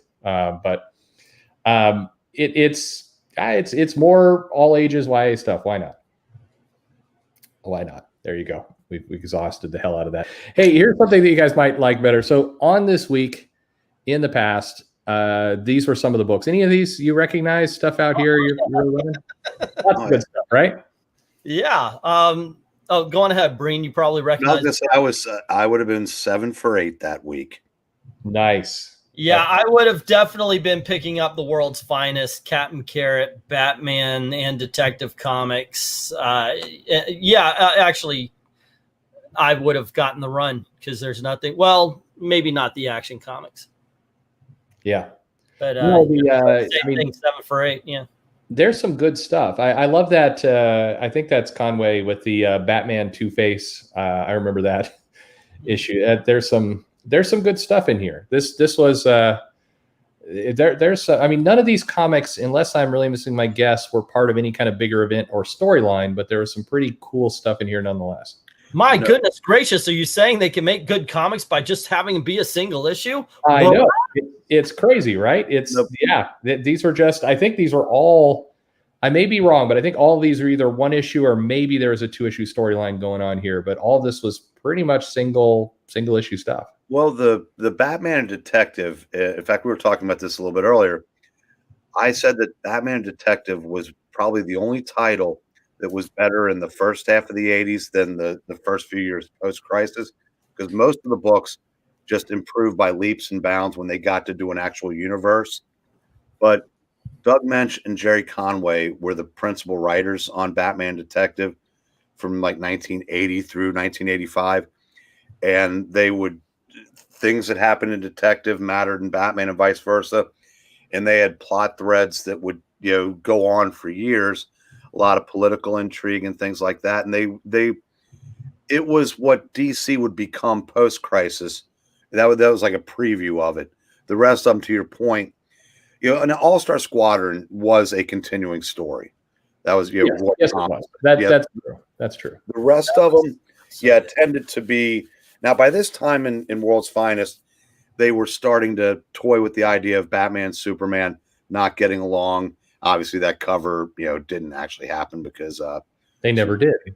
Well, Superman would, have him for lunch there, and then one panel later. But a lot of the other ones, were pretty self-contained. Action Comics toyed with continuity for about a year when they got Marv Wolfman to write it. But a lot of DC stuff was self-contained, 1-2 parters at most. The what do you think about it? So who is better hero, Captain Carrot or Hoppy the Marvel Bunny? Oh, take that one. Let's choose. Okay, so here's the thing. Hoppy the Marvel Bunny actually ended up being more of a funny animal comic than Captain Carrot was. Captain Carrot was a parody of the superheroes more, but it also resembled a superhero comic book more. Goodness gracious. Now, here's the question. It's not better book. That's not what he's asking. He's asking who is the better hero. Better hero. On that, I would have to go on Captain Carrot because ultimately you would have more of the funny animal stuff with Hoppy than you would with Captain Carrot. So who's the better hero? Captain Carrot. Who's the better book? Now you're getting on to, goodness gracious. I might have to go with Hoppy because I like the Golden Age stuff, and Fawcett was amazing. Oh, there you go. What about you, Breen? You have a pick? Well, I was going to say, if you'll notice, Scott Snyder stuck Captain Carrot into death metal and actually made it work. So, absolutely. Here's Lane's. See you later, Lane. I hit the wrong button, but thank you for joining, and thank you everybody, by the way, for joining here tonight. I will go for about another 20-30 minutes here, but how about if we switch over to Marvel? And here we got some Marvel with. Oh, look! Wait a minute. Hang on. This right here is one of my prized possessions. Here, let's do this. Just a second. Let me get this. There you go. A little bit bigger. Yeah, this is the Showcase Presents with the Captain Carrot and the Amazing Zoo Crew, and it's got the entire run in it. So I got to admit there is a little bit of a bias here, but I was really happy when I was able to find that at Ollie's for $3. Miranya's here now, so we're going to start the bidding as soon as she says go. All right, gang, you like All-Star Squadron. We've got All-Star Squadron. We've got Infinity Inc. Bidding begins as soon as Miranya says go. $1 a pop. There you go. All right. Very nice. How about on the Marvel side? You remember the classics where they would do the illustrated, actual classic books as comics? Funny enough, we have a couple of those in the auction tomorrow. There you go. There you go. Is there anything you can't shill? I am going to shill the hell out of everything. Are you kidding me? I've got an audience finally that isn't shadow banned. Who's your favorite pitcher that can't get into the Hall of Fame? Yeah. Here's the thing, by the way, also, since I am shilling, I read that you guys said that the Eisners are no longer relevant. Do you know what else is what is relevant as far as awards? The Gabbies. Gabbies. There you go. Yeah, I'm going to call you Kurt from now on. Kurt or Kurt? Yes, Kurt, for all the shilling you do. There you go. No, we do an award show every 6 months called the Gabby Awards, based on Gabby Rivera for the worst comic book of the year, and the Spirit Awards for the best, which are voted on by readers and viewers. So you guys get to pick the nominees and the winner. And so by all means, please. Excellent. Well, definitely pick it up, especially if you have some of these classics were cool, and they were actually very well done. I love them. Yeah. Sorry. Yeah. I just don't get why, like, again, in terms of making some easy money, you could take some of these, you could bundle them up in a digest, you could sell them to schools and libraries. The art obviously has a style that's older, but the story is an older story. Like, you don't have to worry about if this really fits. It works. It would be fine if you sold these into schools today. Why not? Like, you own this stuff. Go to. Well, I mean, yeah, they own it. Why, go take it to schools. Do it. Go on ahead. Looked like you were about to say something. I was going to say, these came out right when I first started collecting, and I was collecting on an allowance. So when there was all these cool superheroes to get, I wasn't about to spend twice as much to get edumacated. So I missed these the first time around. I did go back and get some of them, and they were very well done. Yeah, I bought them. I bought them the first time around as well, and loved them. But I liked what was it called, Gibberton or something, Classic Illustrateds. I bought them in the 1990s when they reprinted them there as well. Yeah, great stories. They're fun. Like you said, they're older, but it's got an older art style. Back in the day, back in the 70s, though, they were very wordy compared to comic books these days as well. Oh, for sure. You're really getting those at 6 and 7 years old? Yeah. Wow. I told you we would go to the library and I found comic books. I started reading comic books when I was 4 years old. No, some of these were great. I mean, first of all, it served multiple purposes. So one, it was a great scam because you could take these into a school and you're like, yeah, I'm reading classic comics. What are you talking about? These are classic books. I'm not cheating. But it got you into sequential art. They were typically pretty well done. They had some pretty big name artists on several of them. I mean, legitimate, real people who were doing it. They weren't hacks. And kids got to learn the book. They got to steer themselves into comics. I mean, all around, I think it was great. And I just wish they would, I wish they don't need to do new ones. Just reprint these. The story hasn't changed. That's true. Yeah. Anyway, we don't need it redone in a modern style, for God's sake. But anyway, that bottom row. I know, right? Marvel Team Up. We talk about Marvel Team Up during the auctions damn near every week, and it is, in my opinion, the best consistent run of Spider-Man. I mean, one through 100, definitely. I would say Marvel Team Up from the beginning to end. Excellent. Yeah. I some really nice titles there. We're going back and forth to DC. Hey, how can you not hate? Was it Wonder Woman's trying to lasso a kangaroo there? Is that what's going on? That's Angle Man. Oh, you're talking about up in Super Friends? Yeah. Okay, I was looking at the Wonder Woman on the bottom row. No. She's riding what looks like a kangaroo, and Batman is just an eagle with a bag full of cash and a $ on it is eluding him. Yeah, I said the only time I almost met a famous person at a comic book convention was I was on the floor going through a long box, and Harlan Ellison walked up and said, "Are there any Super Friends in there?" Of all the things for him to be looking for. I've only got 3 books on this list that I would have bought back in the day. I'm a Wonder Woman fan now, but I wasn't reading back then. But give me that Superboy and the Legion of Superheroes. I'm all over it. The Brave and the Bold also, because of the Teen Titans would have had me.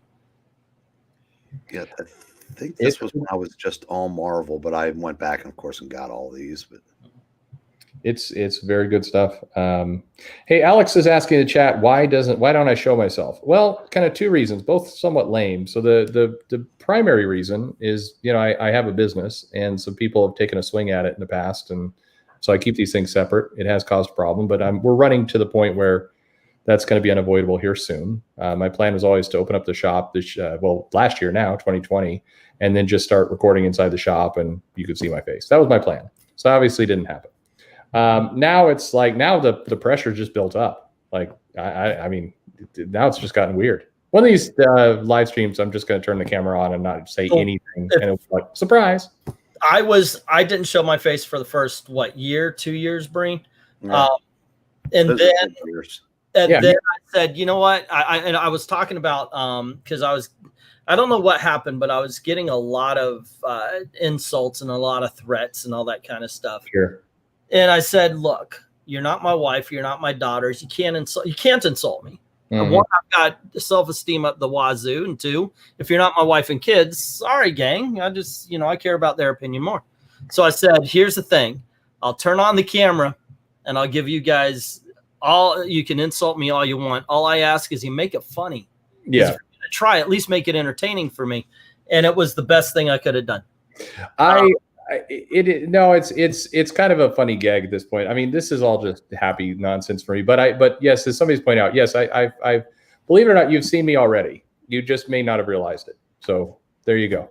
We'll just put that out there and it'll be funny. But many of the people I record with, I do have the camera on, so it's all good. At the very least, let them go at you for a bit. It'll get you over the nervousness. No, it's not the funny. I'm very nondescript looking, so. Yeah. I mean, look at this. Without the glasses and everything, I look like the very beginning of any kind of police sketch artist thing. It's like, oh my gosh, who robbed you? Okay, well, and he just draws the head and he goes, okay, you're done. That's it. Well, for those that aren't familiar with your channel, he has been referred to as the Kingpin's less intimidating looking brother. The Kingpin's less intimidating brother.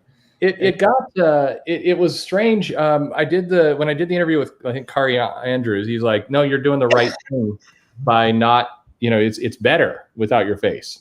And maybe that was just his way of saying, please hide your face. I don't know.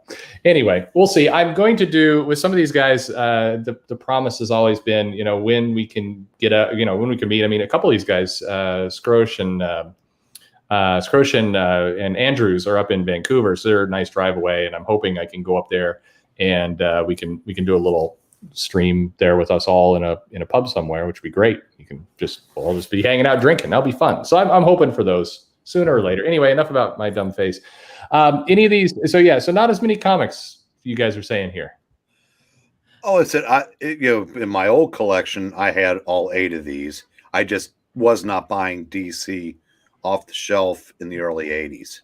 And being a child of the 70s, I did get the Super Friends and Superboy and the Legion of Superheroes, one of the first comic books I actually collected.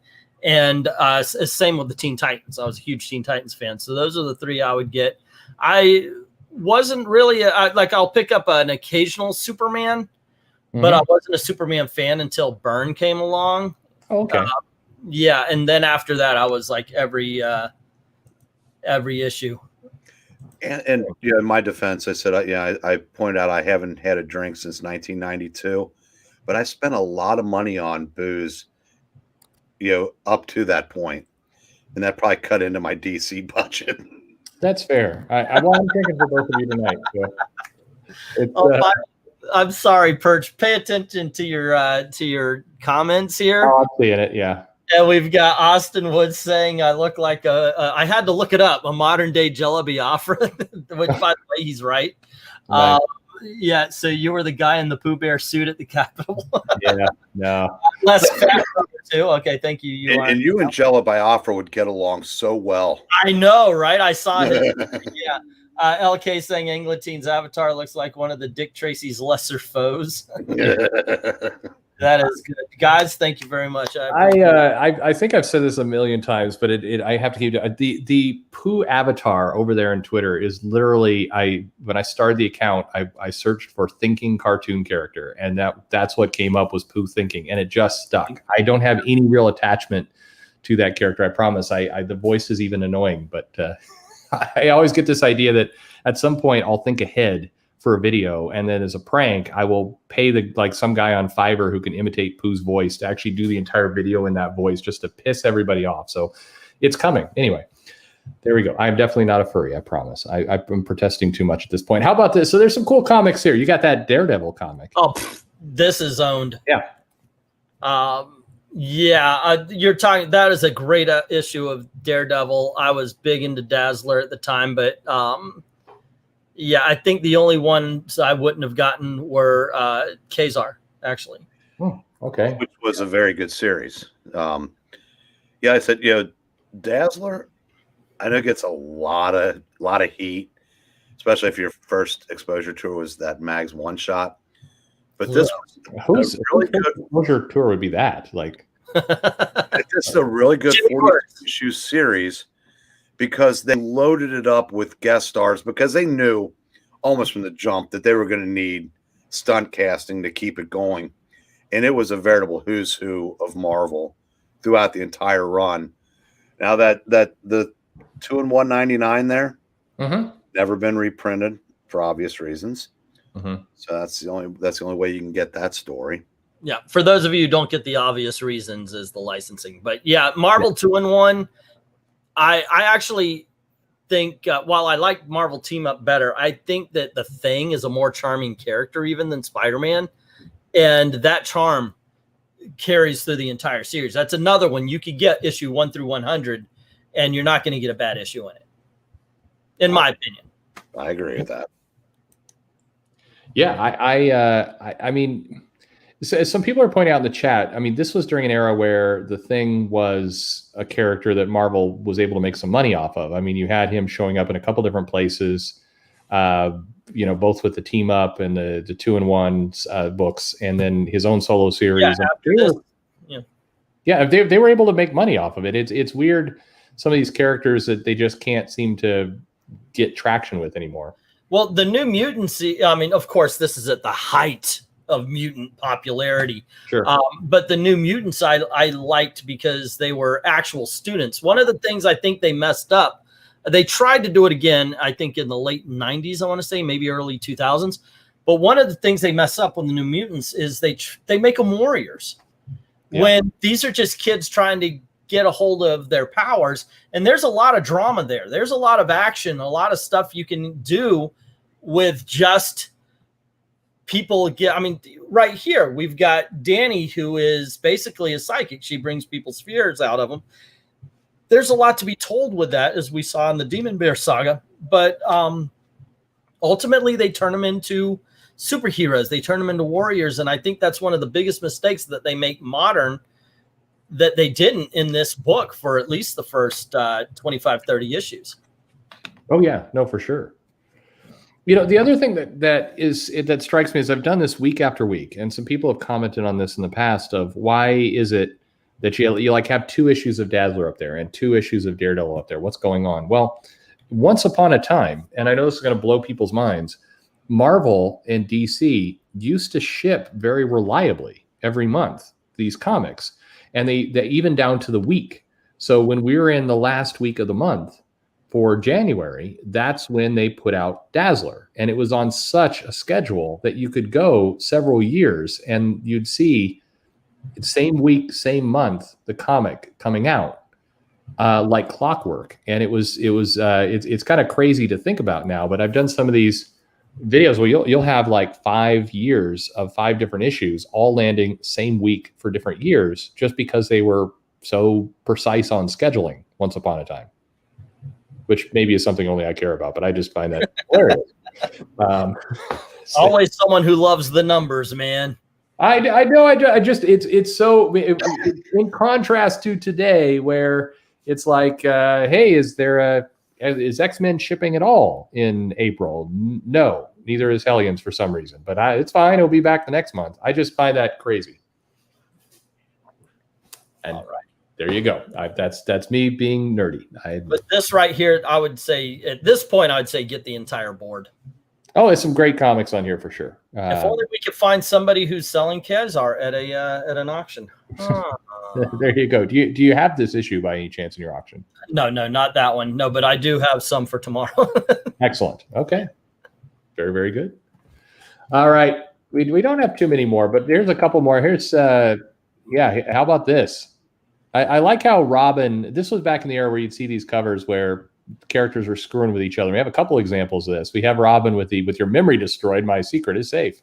Always good when we've got a cover with a male superhero looking to roofie a female one. That's always awesome. And then we got that crazy costume for Legion of Superheroes down there too. For there's a lot of good stuff on here. Oh, Cosmic Boys, 1970s, early 80s costume was outrageous, as Eric says, outrage. I think it's just cheesy fun, man. And that era of the Green Lantern Corps was just amazing. You could give me Plastic Man any day. That was actually I mentioned that I've been reading comic books since I was 4 years old. My mother and father, they took me and my brother to the library. I found this hardcover that collected a lot of the DC Golden Age, and Plastic Man was one of the titles. I just loved it. Loved it. For sure.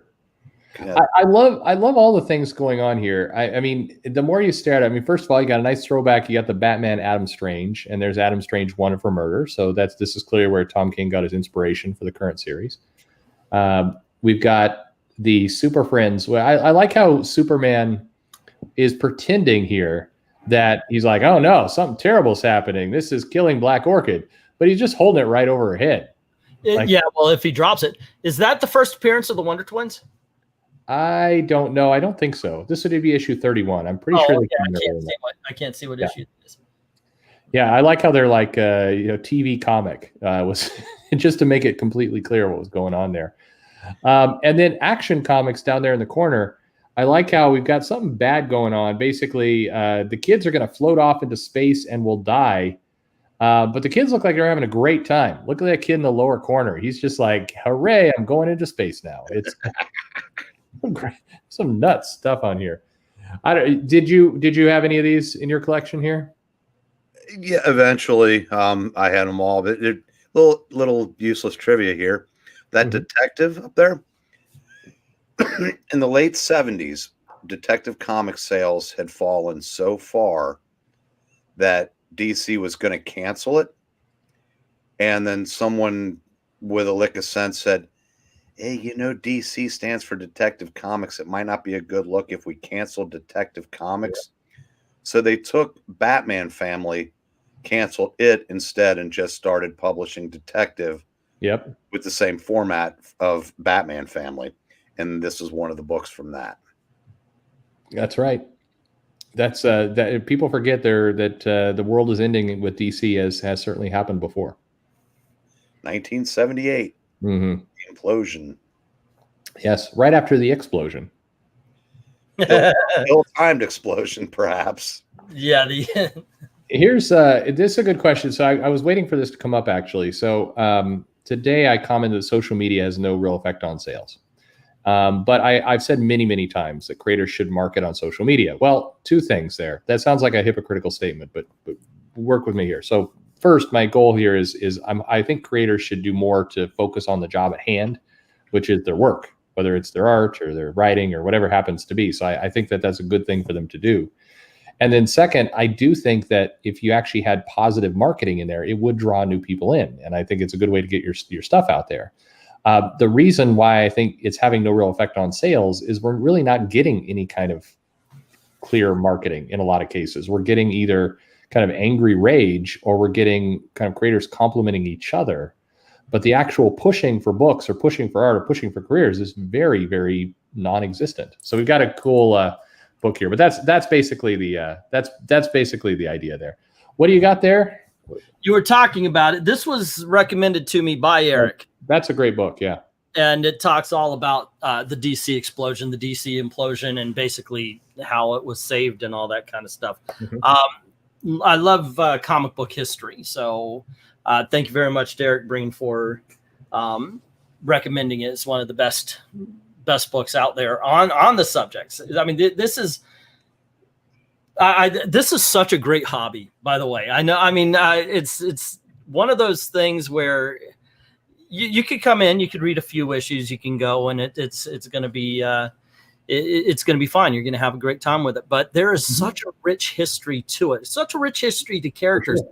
And these are characters, even we're looking at Green Lantern, we're looking at Robin. These are B-list, and I know somebody going to get mad about that, and a freaking sidekick. And these are characters that worldwide people know their names. And there's a history behind them, and it's deep, and it's rich, and it's really it's just fun, and it's such an interesting story. Even though some of these people I probably couldn't stay in a room with for 2 minutes without getting into a verbal fight over politics or something like that, it's just really cool to see how these things, how basically the bread was baked, and I mean we're in a really cool hobby. And, yeah, sorry, man. When I say I love comics, I mean I love comics. No, that's the great part about it. There's so many directions it can go. I mean, and Eric, you clearly love comics. I was going to say that one of the problems with comics today, as I said, they're so different than they were from our era that it might be difficult to get the modern reader interested in some of this stuff. But then if you're embedded in in today's comics, you don't have any money left over to go back because the prices of new comics are so freaking high. And I'm hearing, and I've got a lot of my viewers and such, they comment all the time that they're done. I mean, with new books, you've got to if you've got a choice between buying 2 or 3, sometimes in some cases 90s or 80s, or even if you can find it in the right dollar bin, 70s books, or at an auction where somebody's selling those books for $1. If you have that option and chance, you get such a value out of it compared to modern day comics. And it's sad that it's gotten that way. Our friend, I don't know if you've ever met him, his name's Captain Frugal. He's a numbers guy. He's a math,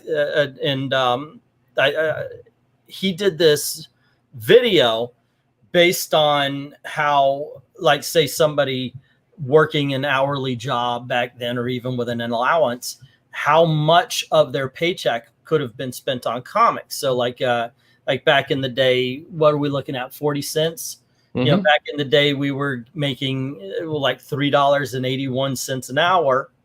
So you buy a comic, and it's just a touch over 10%. Now you're making $7.20 to $10 an hour, and the comic book is 50% to maybe 80 or 90% of your paycheck for an hour's paycheck, for an hour's work. And so back in the day, because they were so cheap, we could try. We could say, I've never read a Plastic Man. Let me pick that up for 40 cents. Yeah, and today you're actually making an investment rather than actually purchasing a comic book. Well, it was easier though too. You could also you go to the grocery store, you sit on the floor, you read the comics, and you don't do that in a comic store. You'll be ushered out of there. But typically, you could go to a lot of places and just read them. So it's better, of course, when you buy them. But in addition to just the price being cheap, there's also, like, I don't know how many times I'd go into like a Walden Books or a place like that, and there's just kids like camped out on the floor reading. And the comics were a bit of a loss leader. The parents are in there buying $5 or $10 books, and nobody's going to care that kids are reading 40-cent comics on the floor. So it worked. I think you've got just too much. And as we mentioned, I think on the stream last week or in one of these, it's like if you're a parent and you're going to pick something up for your kid, you're going to struggle with paying $4.95 for Disney Frozen, the comic book, even if your kid's begging for it, because it's like now you're talking $5 for something your kid's going to destroy, and it's a whole different model. But how about this? By the way, this Green Lantern cover where it looks like the Green Lantern Corps is coming to kill you? That's awesome.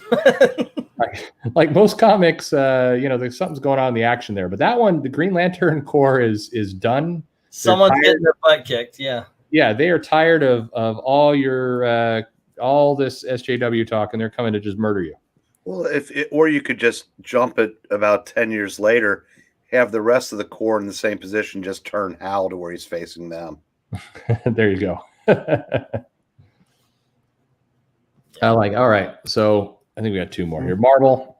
There's the music again, and there's some team up books and there's Daredevil again. People are just keeping a regular schedule. Now, of course, you got to remember at this point in time, Daredevil's still riding the high of the Miller run, which sure.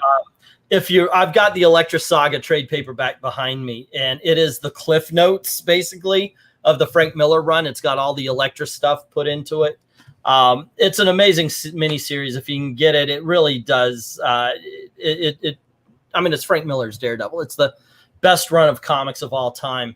That is so good. And to put it right next to the Daredevil issue, I think you and me disagree on this one. I did not like this character at all. The villain, the Savage guy. I think we had this conversation on a live stream, Eric. But you said you didn't mind the storyline or something. This was when Heather left Foggy for the Savage Man. Debbie, thank you. Debbie, thank you. I didn't like the character, but I liked the storyline because it was so. Just the way she just could not throw Foggy away fast enough to throw herself at this Savage, who just ended up, literally beating her, and she went crawling back to him. It's just, it just had kind of like a sense of realism to it, and it was just, you couldn't read that storyline without really kind of feeling bad for. Hell, it was so bad the Kingpin felt sorry for Foggy, literally. Yeah. And then again, on the opposite side, you've got the Thing, who at this time was still on the planet that the Secret Wars was fought. And that storyline was from beginning to end when he gets back into regular Earth. I just loved it. I'm a huge fan of that series, The Thing. It's one of the better ones. We already talked about the Marvel team up. Breen could probably tell you the specifics of that one. But I could, but we're approaching 2 hours. Oh, so basically we got 5 more to go, right? We'll save it for another time. Yeah. I don't know. This was, like I said before, this was when the Thing could sell a book on his own. Team up books were popular and people liked them. And you had great stuff going on with Frank Miller, and the mutant wave was really high. There was the ability to make money from a couple different areas. Now, definitely as we transitioned like into the late 80s and the 90s, it was all about the X-Men, and that was what printed the money, and the other stuff fell kind of away. But during this period, many of these books were just doing great. So. Oh, and okay, so here's a little question. I believe it's number 4. Okay, you got on to no. No, we can go back here. No, it's okay because it was stupid. It would be let's hear this stupid question. Come on. Yeah. Well, my whole thing is the Magic thing, the first appearance. People are saying it's New Mutants number 14. And I'm thinking, how can you have a first appearance of Magic be in New Mutants 14 when she literally has a freaking mini series where she's the teenager who learns her magic powers, blah, blah, blah, yada, yada. It's called Magic. I don't know. Okay, that's just my rant. I'm sorry. No. There you go. That was a weird Magic, though. I liked it. I liked that mini series. Yeah, no, it was nice. I just that came at a strange time, I think. Where's the Transformers comics retrospect? Sure. That's some good stuff too. That got a lot of, believe it or not, that got into a lot of people. That got a lot of people into comics who came in that direction. Elektra pandering to the foot fetish demographic. Yep, absolutely. Get them right there. So is the Thing. But not as big. Okay, anyway. Yeah, not as big. Well, hey, we take whatever we can get. There's actually a lot of feet on this. This is like the Rob Liefeld Nightmare month right here. Just nothing good going on. Okay, here we go. yeah, John Carter, Warlord of Mars, is leading with what it's got. Tarzan saving a kid by the look of it, or is this Jane? No, I guess that is Jane. Jane's been de-aged in there. I like how Spider-Man's created a little spider web raft to paddle around. This is he was like an early adopter of paddle boat stuff right there. That was during the Claremont Byrne run on Team Up. Yep. There's a lot of good stuff. What If the World Knew Daredevil Was Blind was really good. Mm-hmm. I like that one. But I'm a huge fan of the What If stories. And we had that Invincible Iron Man there for sale at the auction 3 weeks ago. Very nice. Yeah, I don't know why Marvel doesn't bring back What If. They like to do the alternate reality type stuff, but they cram it in the weirdest. I mean, just do What If and call it a day. You don't need to keep doing what you've been doing. I think they kind of screwed it up though when they stopped, because they stopped doing they did it like an Elseworlds instead of like a What If, because What If was like, what if the world knew Daredevil was blind? So they would show you the comic book that it was coming from, where they did the split. So it was him going in to fight Electro, and Electro blasts him and nothing happens. But then the whole thing is he realized, wait a second, you should have been blinded. And the only reason why you couldn't have been blinded is if you were already blind. Mm-hmm. And so, it got out that he was blind, but they stopped doing that. And they just started writing him as Elseworlds. And I think the biggest problem with What If that way down the road was they started telling stories that had been told in the regular comics like 1 year earlier. Yeah. Yeah. The early premise of What If went back to the beginning, and that, so it to me, it carried more weight. If you're doing a Civil War What If in 2007, you haven't let the story age. You're just basically providing an alternate ending, like in the extras in a DVD.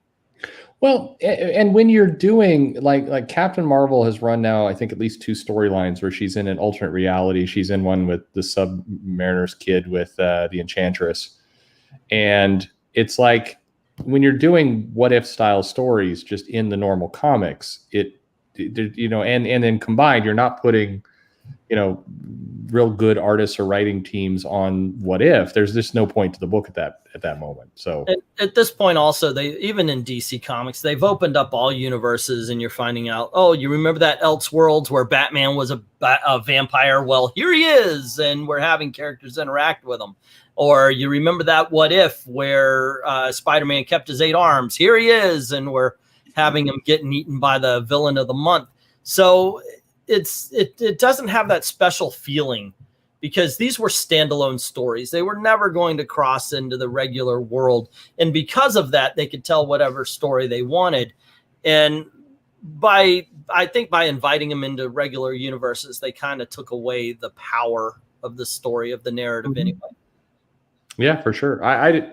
It's one of those classic cases, I think, where you can destroy a franchise that you got that maybe was something valuable by not caring for it. But I would put those first, what was it, 42 issues? Mm-hmm. 40, yeah. Well, anyway, I would put the first run up against anything. That was really good books. Yeah, granted, some were better than others, but they're just a lot of fun. Yeah, there's lots of good material there, and there's somebody mentioned in the chat there is an omnibus coming. I hear, so that would be good. So I've got the 8 volume already, so I'm good. What do we have? That's all the classic covers I've got. So I've actually come to the end of the ones I pulled. So more from the past. This is usually a time where we start to wrap up, but I did want to do 2 things. One, I want to remind people again that there's this auction that starts tomorrow. What time tomorrow, Eastern? 9:00. Okay, so bright and early. EST. Yeah, for those of you who are living in Seattle or the Chaz, then you're going to need to wake up early to get to that. So, make sure you do. I'll have to wake up early and 9:00 at night. Yeah. And you'll have some good comics. And again, it's going to go for several hours, right? Yes, it does. Yeah. Excellent. Bree, what about, so I wanted to also throw out to you, I listened to the video you did with Wes about these this kind of misconceptions or things he didn't understand about comics. A couple of those really hit home with me. What we were talking right before we went on the air about hoarding comics, and I did not realize that video surprised me. How many comics did you say you had in that video? Well, I said 50 because it's easier to just round it down. I had about 55,000. Yeah, I was half a Pele. That's a life commitment there at that point. Yeah, I mean, I said, I had Fantastic Four 1 through Fear itself. I mean, every superhero comic, and then DC was, pretty much everything from 62 down. I had like the 3 Brave and the Bolds with the Justice League. The only key I was never able to get was Showcase 4. Excellent. But I pretty much had everything. Like all the I had Batman from like 150 through the end of the series, and I said that I was never really overly concerned about condition, but oddly enough, 2 books that I hadn't pretty much what would have probably graded at 9 or better was Batman 232, First Ra's al Ghul. It was just a total accident that I got it in perfect shape, and Iron Man 55, First Thanos. But yeah, I said I used to have all that stuff, and we're gonna have to come back on and talk back issues with you at some point. I would love to. We're good. We definitely, yes. If people are saying you are the reason the Amazon rainforest is dying, so congratulations, sir. You have killed the planet. Now, I'm the only person who calls them this. I swear to gosh, I'm trying to get it to stick, but I've been calling them back issue Breen for a year or two now. It's let's get that going. Yeah, I think that definitely fits for sure. It's a nicer. I don't know. I probably should do a count. I've got a lot of long boxes, but look, both of you, especially you, E, and I'm just gonna say E because I'm tired of the bit now. In all honesty, that's what people call me. Okay, perfect. It's fine. What's his name mentioned? Do we have to mention or say your name right on your channel? No, just call me E. Everybody does. So E works. I think on short notice. Thank you very much for coming on. I do hope people check out the auction there. Get some good comments. And if you don't mind, I know I've been chilling all night. On Monday, Eric, myself, and the real Dr. Venkman do a show where we talk about comic books and such, whatever topic of the day. It's called We've Got Issues. And if anybody wanted to join, if you agree, if you disagree, so long as you have a mic that isn't going to cause ear trouble to the listeners, feel free to jump on. Everybody's got an opinion. Your opinion deserves to be heard as well. So, Perch. We've invited Wes to do this, but being in the Philippines, it just hasn't worked out time-wise. If you're ever able to hop on, we'd love to have you. Sounds good.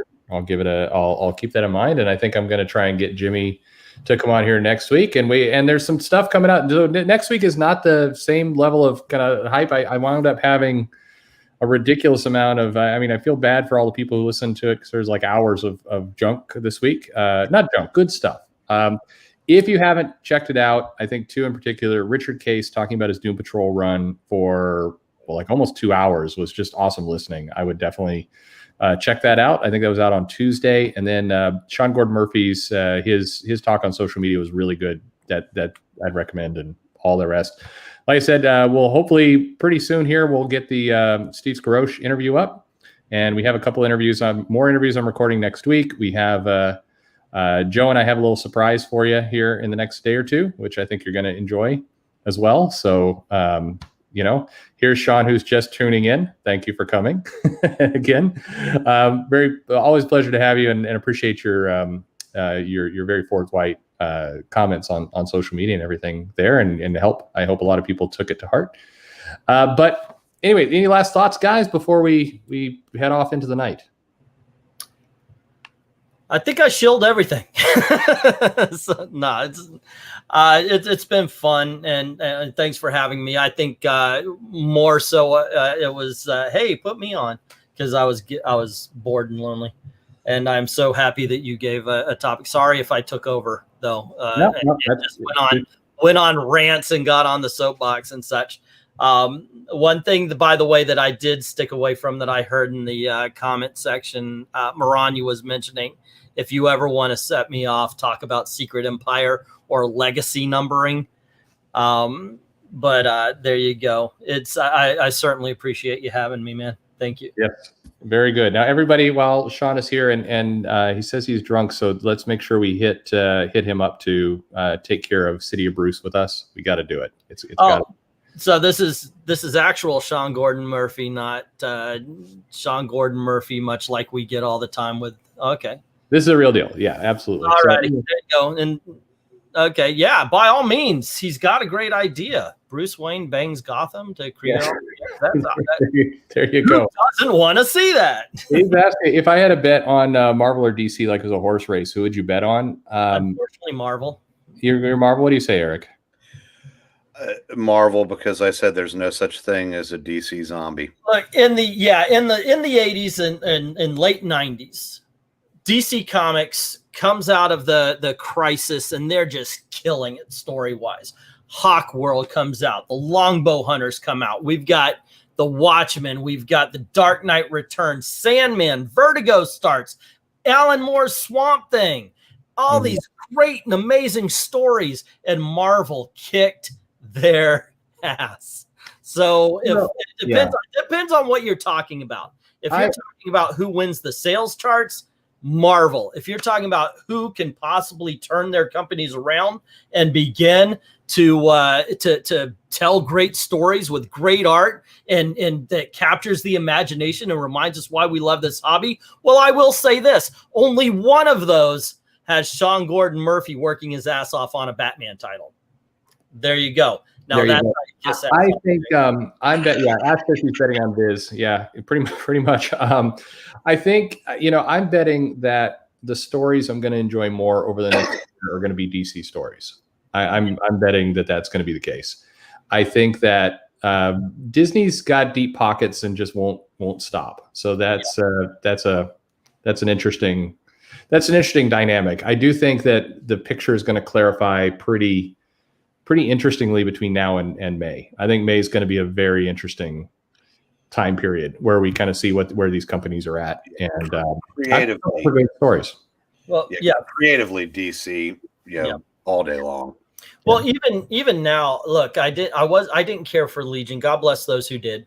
But I gotta say, and I was going to talk about this on We've Got Issues. Like, is DC Comics better than it has been in the last few years with Future State? While you may think some are better than others, obviously, at least we're talking about it. And at least we're excited to actually, some of us anyway, excited to see where they're going with these stories. What's going to be the after effect of anything? Some, like Eric, I believe, believes that, I do believe you mentioned that in the end, it's not going to matter, but at least we're talking about it again. With Marvel, when we talk about Marvel comics, our heads are hung low. We remember the time that Marvel was great and how we attached ourselves to the characters, and it all seems like the member berries. But when you talk about DC, at least you've got some ray of hope. So yeah, it's creatively definitely DC. It'll be an interesting time. I'm pretty confident both companies are going to put out some stuff I'll enjoy, and I'm pretty confident both companies are going to put out stuff I'm going to hate, and that's okay. It'll all work. But let's call it a night, everybody. Thanks for coming. I really appreciate it. Thank you, Sean, for stopping in here right at the end. And yeah, like I said, if you enjoy videos with a little bit of sarcasm, then Joe and I might have a nice treat for you in the next couple days. Just throwing that out there.